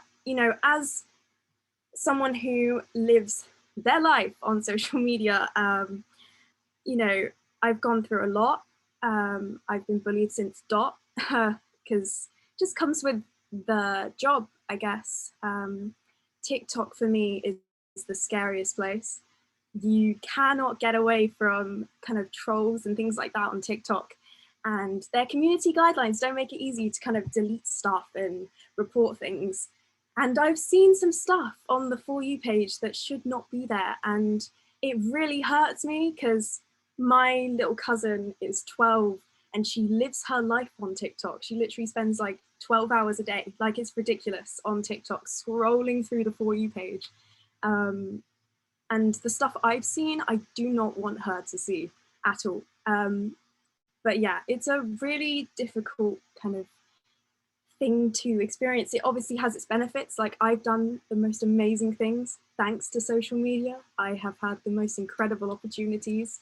It has helped me stay connected, especially through the whole pandemic, with my friends and family, and obviously, you know, being able to message them through all social medias has kept us connected, and that's really, really important. But on the other hand, we've all been using social media so much that it's pretty much taken over our lives. Like, it does cause me anxiety every single day that in the morning when I wake up, the first thing I want to do is check like Instagram. And that's really scary because I should be wanting to see what the weather is outside, not like, oh, how many people followed me when I was sleeping.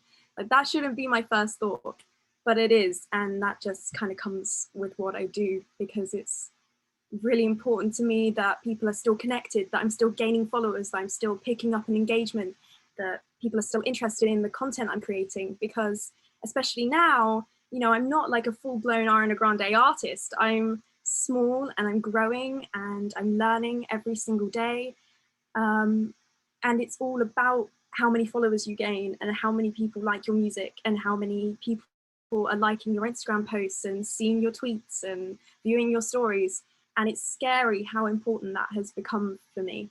And I also think that something that's really important is parents with their kids on social media, because, you know, I work with so many different people and most of them all have children, and they ask me what I think they should do when their kids get to a certain age, kind of 11, 12, of when they want a phone. And my thoughts on kind of how they can protect their kids from everything that goes on. And I'm never quite sure what to say, because it's not easy. You know, I'm 18 and still don't quite understand how I can stop bullies from commenting on my stuff, or, you know, protect other people from the stuff that I've seen on there. But I think something that's really important is teachers. I think teachers in schools need to know what is going on, how to block, how to report, how to delete, because the amount of teachers that I met on the tour that didn't know how anything worked was really, really scary. And if they don't know, then the kids don't know.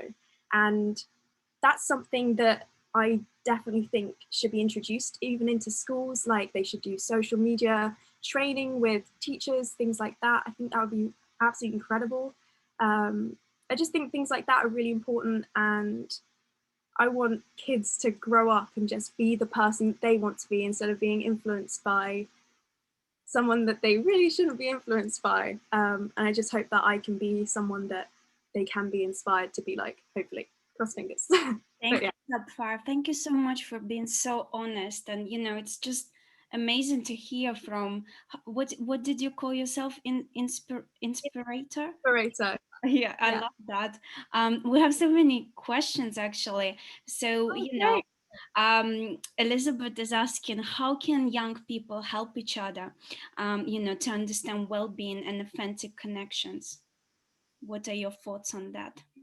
In what sense? In what kind of, you know, like, do you think there is a way for you know, in a sense, how nowadays creators kind of influence consumption and you know, in a way generate that demand for toys or other products?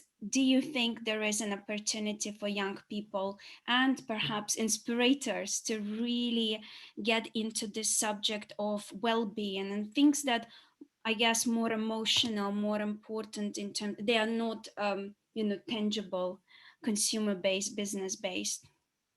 100%. I think, you know, there's so many people that I know that are so up for that. You know, we all want to be talking about the things that matter, and the things that we want to stand up to, you know, like, so much happened last year. We don't need to talk about everything that happened last year, but we all know the things that happened. And I was one of the people that really wanted to be in person, you know, at these protests and at these events, you know, there in person, but I couldn't. So my only way was by spreading kind of the information, the true information, not just something someone's made up on Twitter. you know, the real stuff. So people knew what was going on, because I think a lot of people don't know what's going on. I think it's really important that young people understand that there are things going on outside of the screen that are really important that we should be sorting out. Absolutely. Josh is asking very interesting question. Is digital fame addictive? And how do you keep it from, you know, turning toxic? That's a really interesting one. I've never heard that one before. In ways, yes, I think, because I use social media.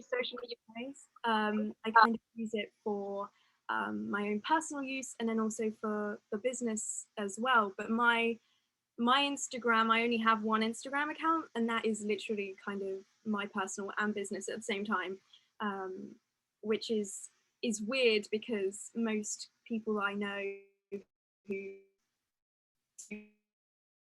have they have a personal account and they have a business account. They keep them separate, but my Instagram is just together. It's one thing. I don't have anything personal. So for me, getting however many thousand likes is like, oh my god, someone liked what I did. And you know, it gets to a point where you're like, what's going to get more likes, you know, if I post like this or this? Like, you start to think about it, and I try and stop myself.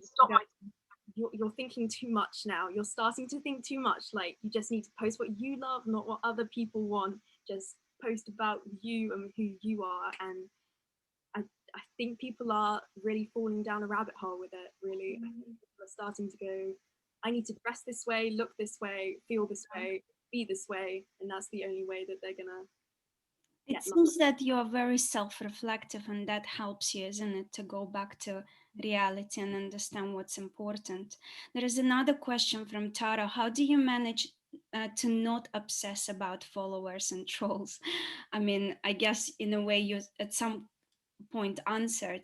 What advice would you give to younger children wanting to do the same? Oh, it's a really hard one, because I just want to protect them, because they should be protected at all costs. And I honestly, in another universe, I wish social media did not exist. Like, I really do.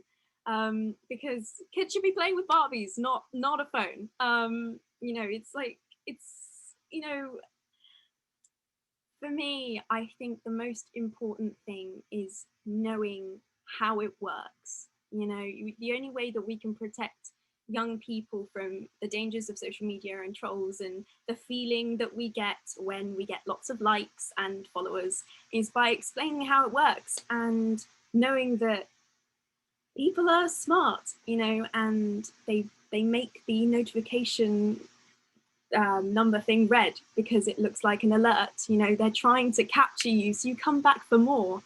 And knowing how that works is really important. And I think the only way we can do that is by educating children and parents on how it works, really. Yeah, and I liked your point about teachers, very valid, and you know, and coming from you as well, and from the experience of touring schools and hearing what teachers know and what they don't. And shocking was to hear about primary schools as well. Question from Ed, what do kids today need most from parents when it comes to being online? What are your thoughts on that? Could you just say the question again? So, like, you know, the children are online, they're spending time. Obviously, parents are there. What can parents do to support kids and help? Like, what are your views? Like, what should they do? Should they just say, you know, that's it, stop, enough of phone today and switch it off? Like, what would you like? And what maybe your parents did that you found useful?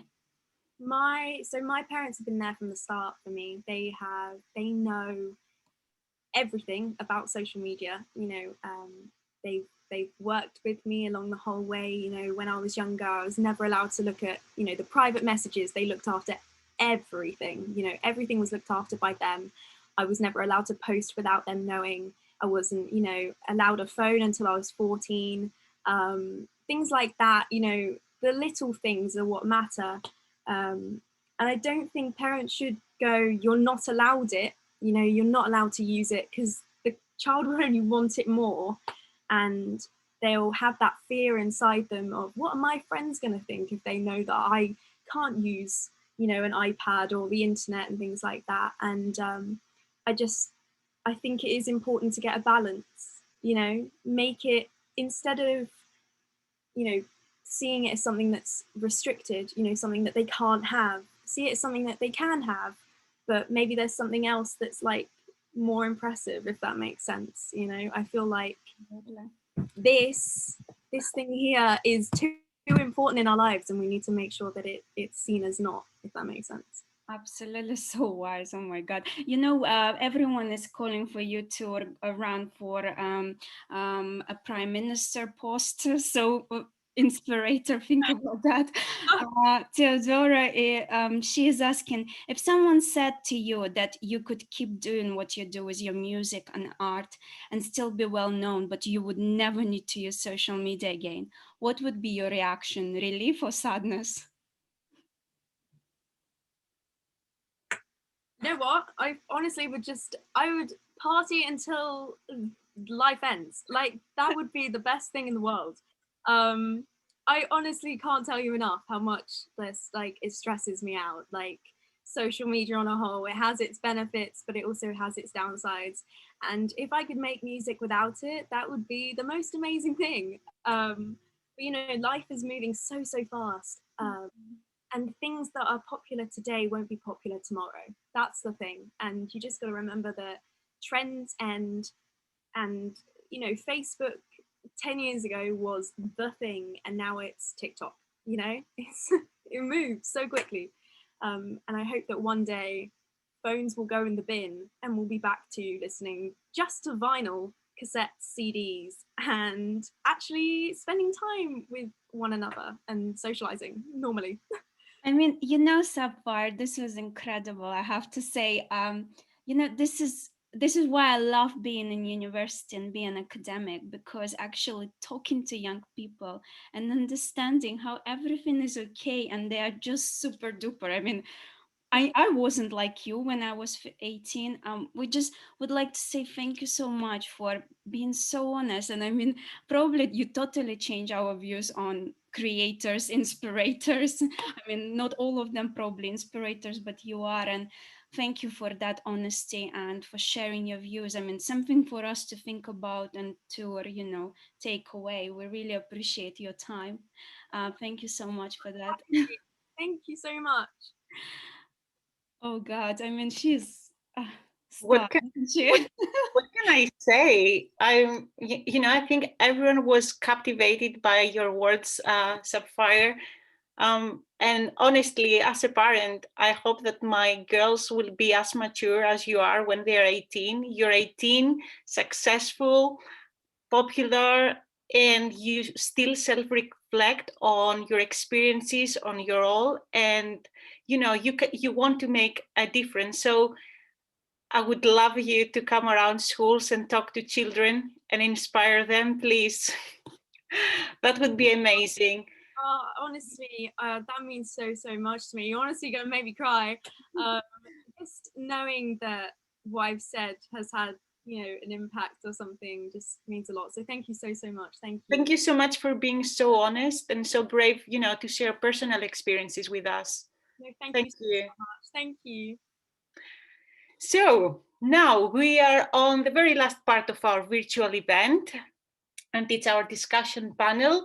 So we do have 2 questions, and each of our speakers will address them within 2 minutes. And then all of us, the participants, are encouraged to participate and engage in a discussion.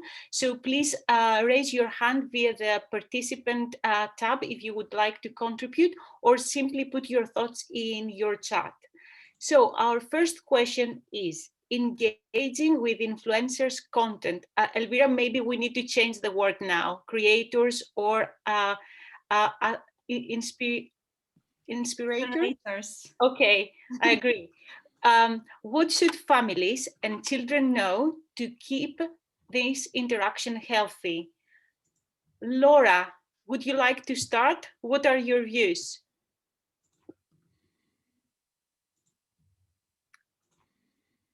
Where is Laura? Laura, can you please unmute yourself? Yes, sorry, could you just ask the question again? I didn't quite catch Yes, that. yes, you can see the slide as well. The first question is about engaging with influencers or better creators content. What should families and children know to keep this interaction healthy? What are your suggestions? Yeah, I would suggest that as parents that they set a scheduled time when children are allowed to use mobile devices and when they're not allowed. So, okay, maybe an hour each day, providing they've done their homework or providing that they've interacted with friends. How are they interact, like when we're out of lockdown, etc. It's like Sapphire said, it's so important to make sure they are still outside exercising and socializing in a natural way as opposed to on mobile devices. So, and the way that they engage with influencers' content, it's important for parents to oversee that and to actually monitor it as well and look at what they're messaging, etc. Look at their DMs. That's the part that really concerns me. Thank you very much. Very interesting. Elizabeth, would you like to add your views? Yeah, sure. I think that that really, I mean, I've said it before, just this whole idea that that we have to be in it together. We have to be interacting with them. But I also think that the fact that that it's TV, that it is media, that we have to explain what's real and what's not. And that I think if children understood how much work it went into it, I believe it was Scott who showed the first overnight sensation had hundreds, not thousands of hours of work into that. And I think just making it real, because there could be children that, you know, end up becoming influencers who really that is their thing, and they and you know, just like they're singers or they're doctors or what have you. But I think they really need to know we have to lift the curtain and show them what's behind, whether it's the advertising, whether it's the hard work, whether it is as well, you know, some of the negative effects, the bullying, the people following you, the nasty comments. I tell parents all the time when their children want to put up young YouTube videos, I say, turn the comments off. Turn the comments off. And then I remind them, you know, YouTube is for 18 plus and 13 if you're using it with your child. And they say, really? And I'm like, yeah, that's why they have YouTube Kids, because they created that and they knew. So I think that that's really important. So if I had to say one thing, I would say just keep it real. Yeah, thank you for pointing this out, Elizabeth. This is very helpful and very useful for all parents and professionals as well. Scott. Hello. Probably just repeating what Dr. Elizabeth has said and what Laura has said and what I said right at the top of this of this symposium. But what are they watching? And that was my last slide on the 4 things, you know, to explore what your child is watching and why they're watching, what excites them about that, what they're interested in, how long they're watching, as Laura's point. And when you're talking about engaging, you know, that I think we're talking about engaging in terms of watching, but also engaging in terms of leaving comments. And Dr. Elizabeth said, make sure you turn your comments off. But if you're engaging with an influencer, and Laura said, don't you know, look at the DMs, but be sure that you don't share any of your personal information about who you are with an influencer, your age or your name or where you live and all those sorts of things. And also we talked a little bit about OnlyFans and the sort of the subscription model that I think we're going to see a lot more, if not this year, then in years to come. Subscription models for looking at content, and we also see the gaming industry about you know, paying for loot boxes and all those sorts of things. But make sure that your children aren't giving over any money. So those would be my tips. Thank you very much, Scott. I'm not sure if Sapphire would like to, you know, to add anything on this from her experiences or not. You're muted. Sorry. Okay. I feel like everybody's kind of, you know, spoken about it. You know, I'm listening to everybody. The moment OnlyFans came up, my heart, I went, because it's that stuff scares me. You know, kids have all this opportunity to touch all that stuff, and it scares me quite a lot. But yeah, exactly what everybody else said. Thank you very much. What about, let's see the chat, Theodora. Theodora shares her view about Common Sense Media and the job they have done. Any more thoughts from the participants? What are your views or your experiences, personally or professionally?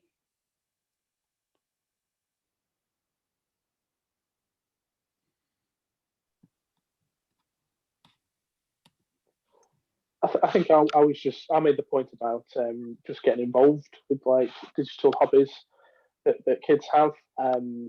I work with teenagers, and I was having a conversation with some people a few weeks back, and they were saying we often like expect teenagers to come out of their room to participate with a family, whereas like maybe it's time for like parents to actually go up to the teenagers' room and spend time in their place, in their kind of zone where they feel comfortable, and actually kind of invite ourselves into their little world.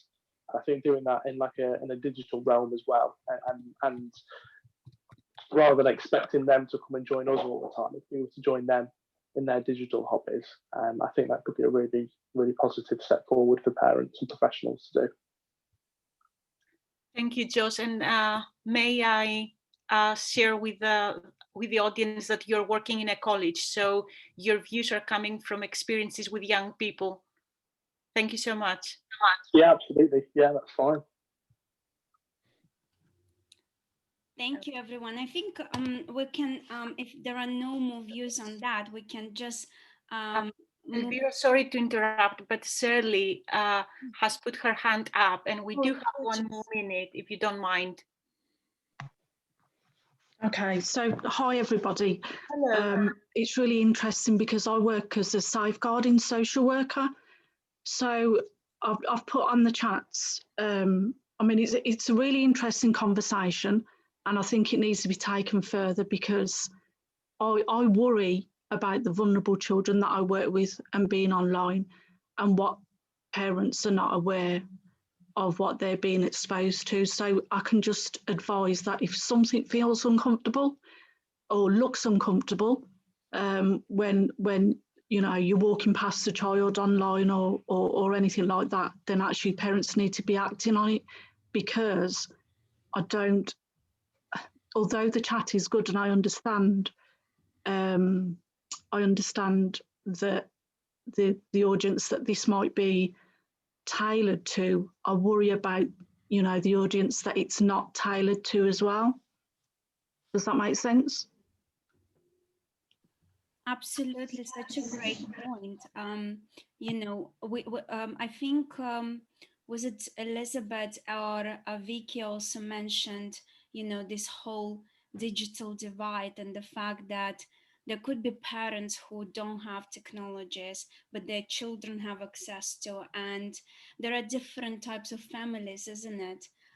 Different backgrounds, different stories, different experiences, and that's important to recognize the difference. I mean, we all here have people who are engaged with a subject and have an understanding, so probably, you know, we will talk to our children, but what about the kids who don't have that? And that's, you know, perhaps what Sapphire mentioned, you know, really it's important for teachers to know the topic. We need to look at the support systems. I don't know if anyone else has any views on that, but something to take away, I guess, from this event and work on this, you know.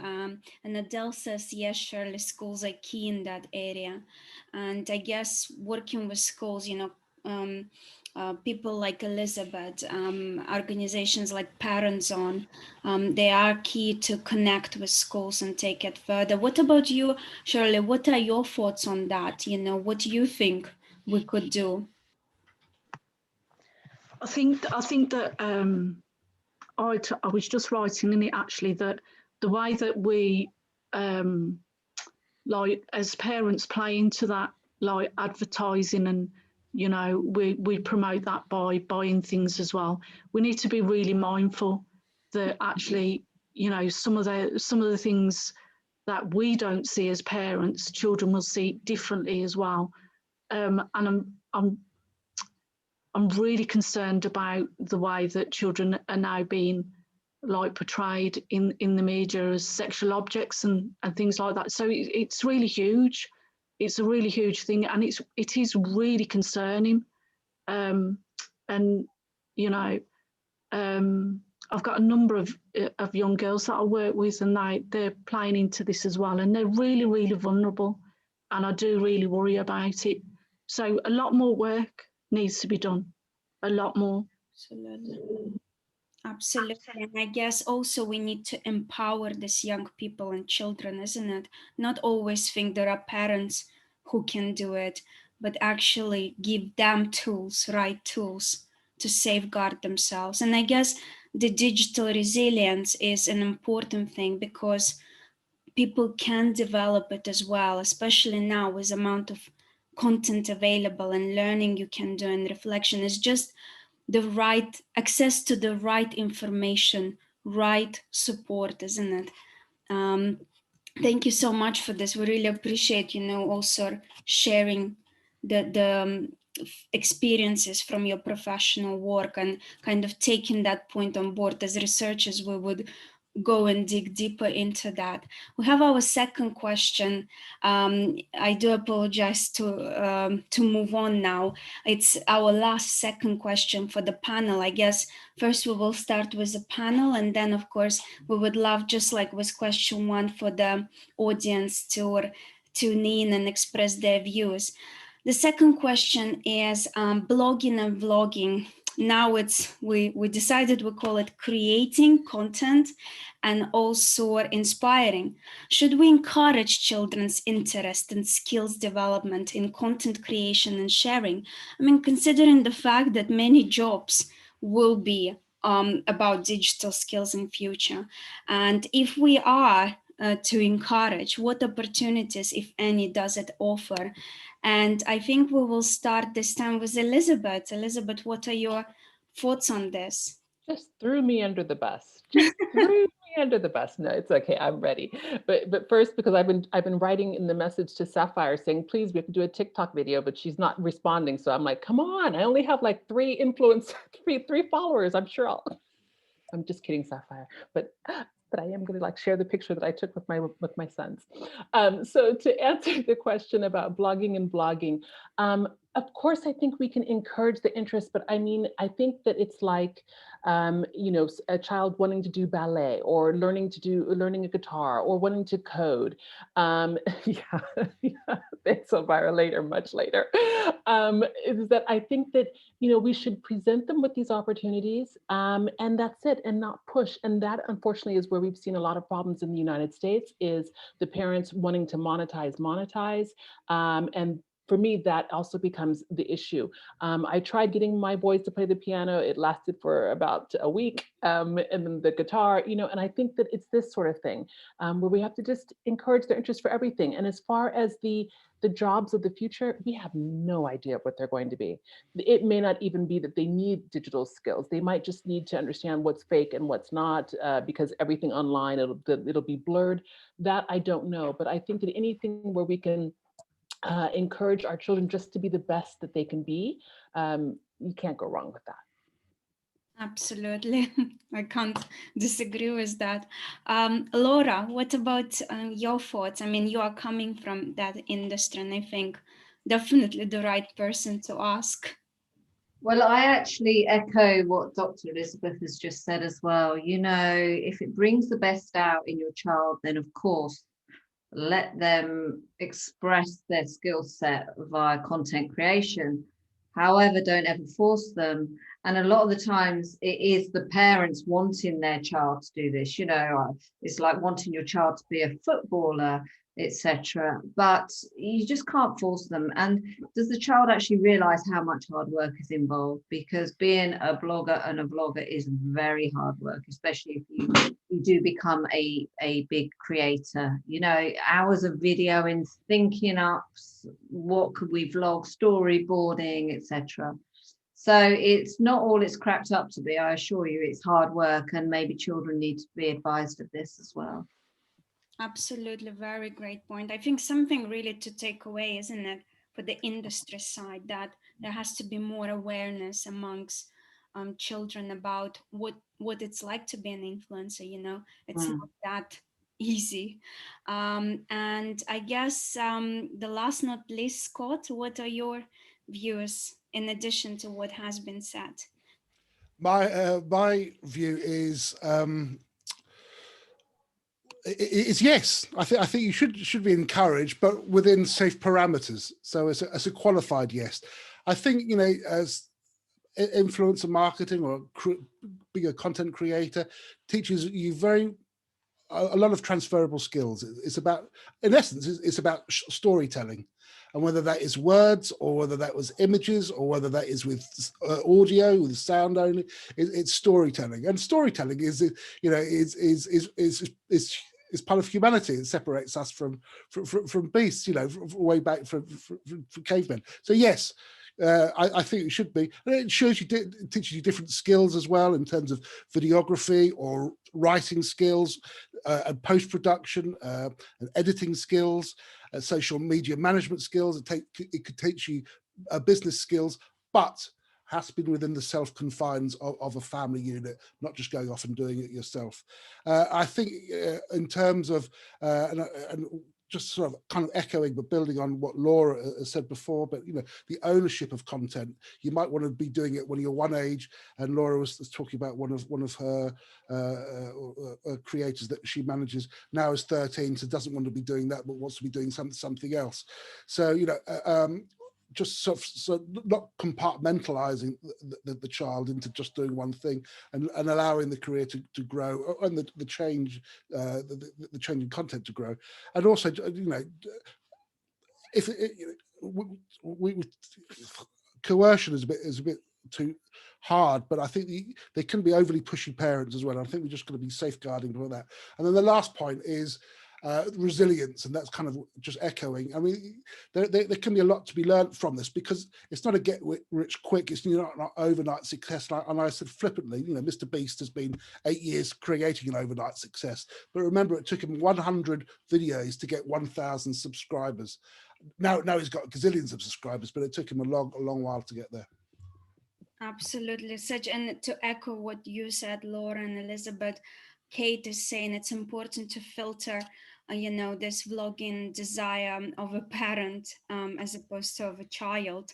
So definitely, it's about, you know, trying to speak with your kids. Again, we're saying, you know, talking to your children and talking, but also sometimes just seeing exactly how they feel, isn't it? It's not always just talking, because their emotions can express it. Adele, I don't know if you want to unmute yourself. Please do. Hello. Adele?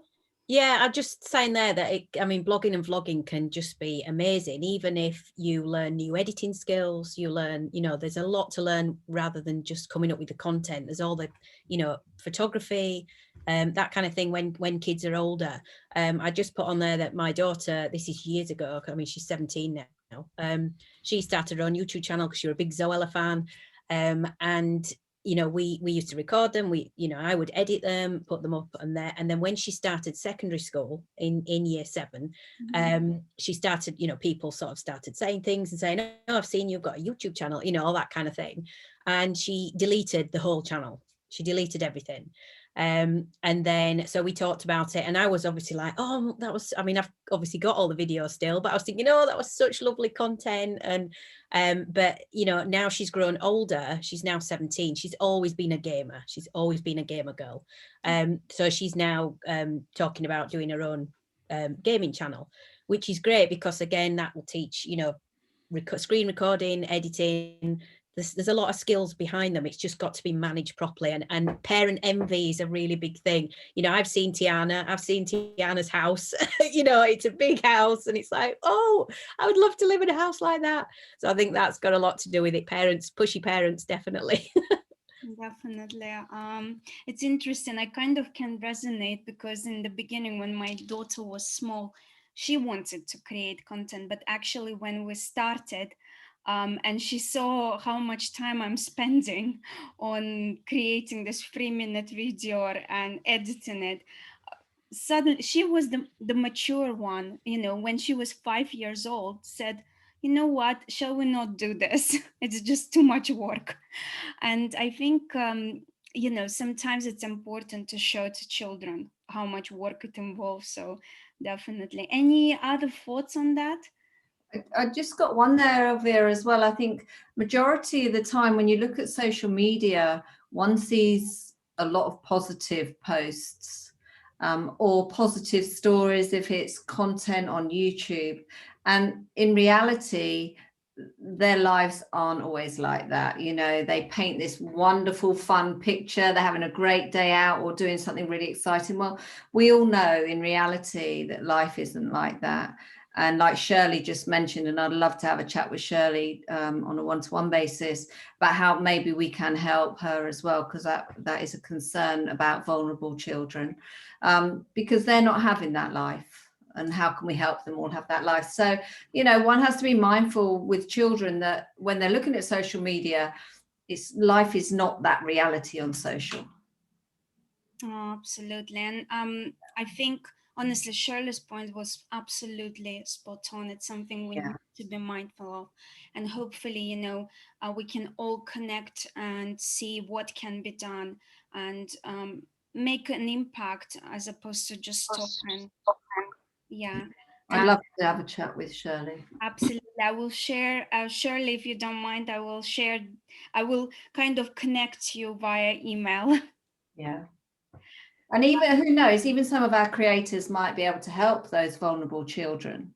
That's what I'd love to do, something like that.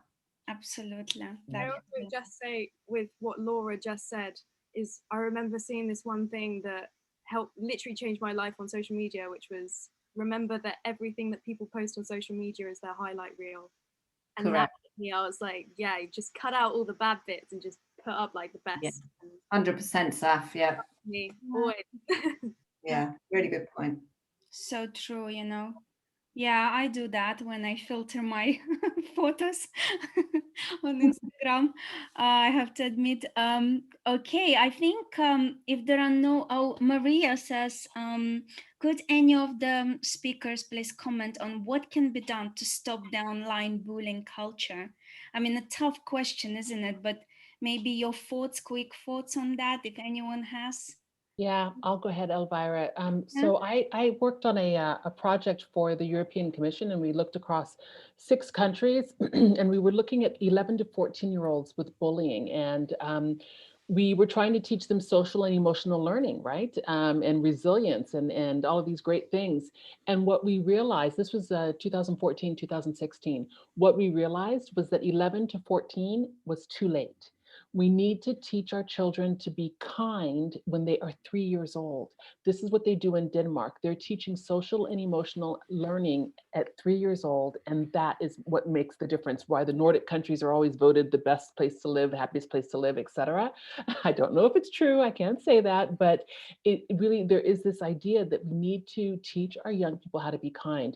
One of the other things that I'm always speaking to parents about is that they're not always with their children when their children are online. So for example, when we have a 2-year-old or a 3-year-old and we hand them something and we say, what do you say?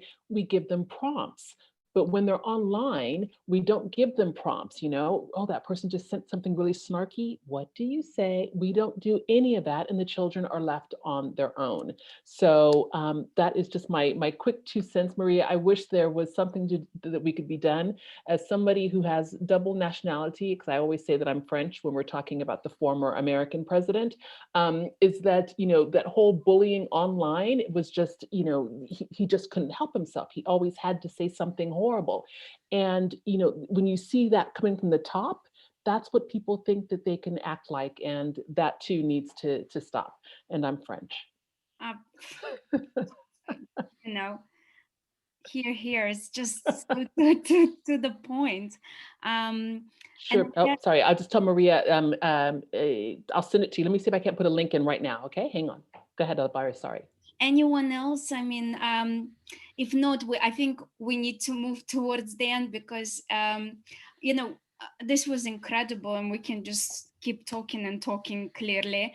I think we would like to thank all the speakers and participants We would like, we'll have a survey for you. You can complete it later, and you can because we will send you the link with all the recordings and materials via email. And you know, obviously there is an opportunity for you to connect with each other. If all the speakers don't mind, we will share definitely the links to the website, and you know, you will be able to connect with all the speakers online, and please do follow up on that.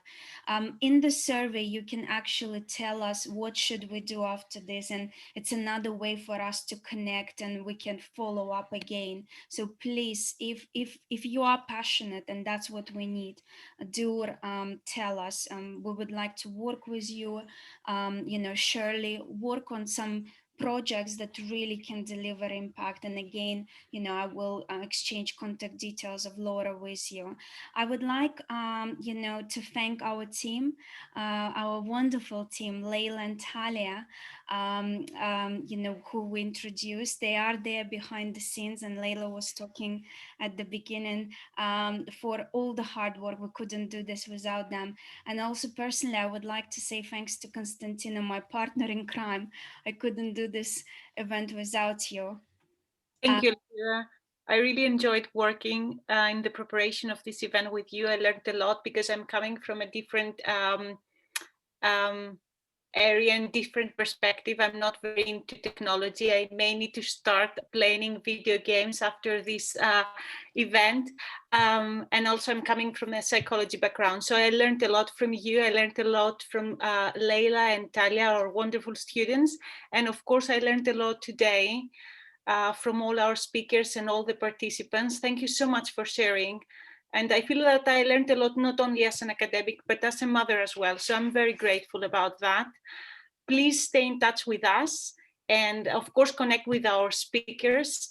Also, Elvira, shall we mention and say thank you to acknowledge actually Bournemouth University that funded this event and brought us all together. That's all from me. Thank you again.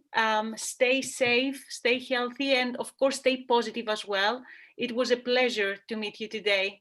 Thank you so much. And just to remind you, all the materials, recordings, once it's all converted and nicely packed, will be shared with you. We will also have a new tab on a website, which will be password protected in the beginning, but probably we might make it just open access available with all the links about, you know, the information we were all requesting in the chat. And, you know, I will try to find that game, or maybe Elizabeth will beat me to that, and we will send you the link or provide the link to the game as well there, because actually I want to know what game is there and the good one. Don't forget, it's Internet Safety Day next week, Tuesday 9 February.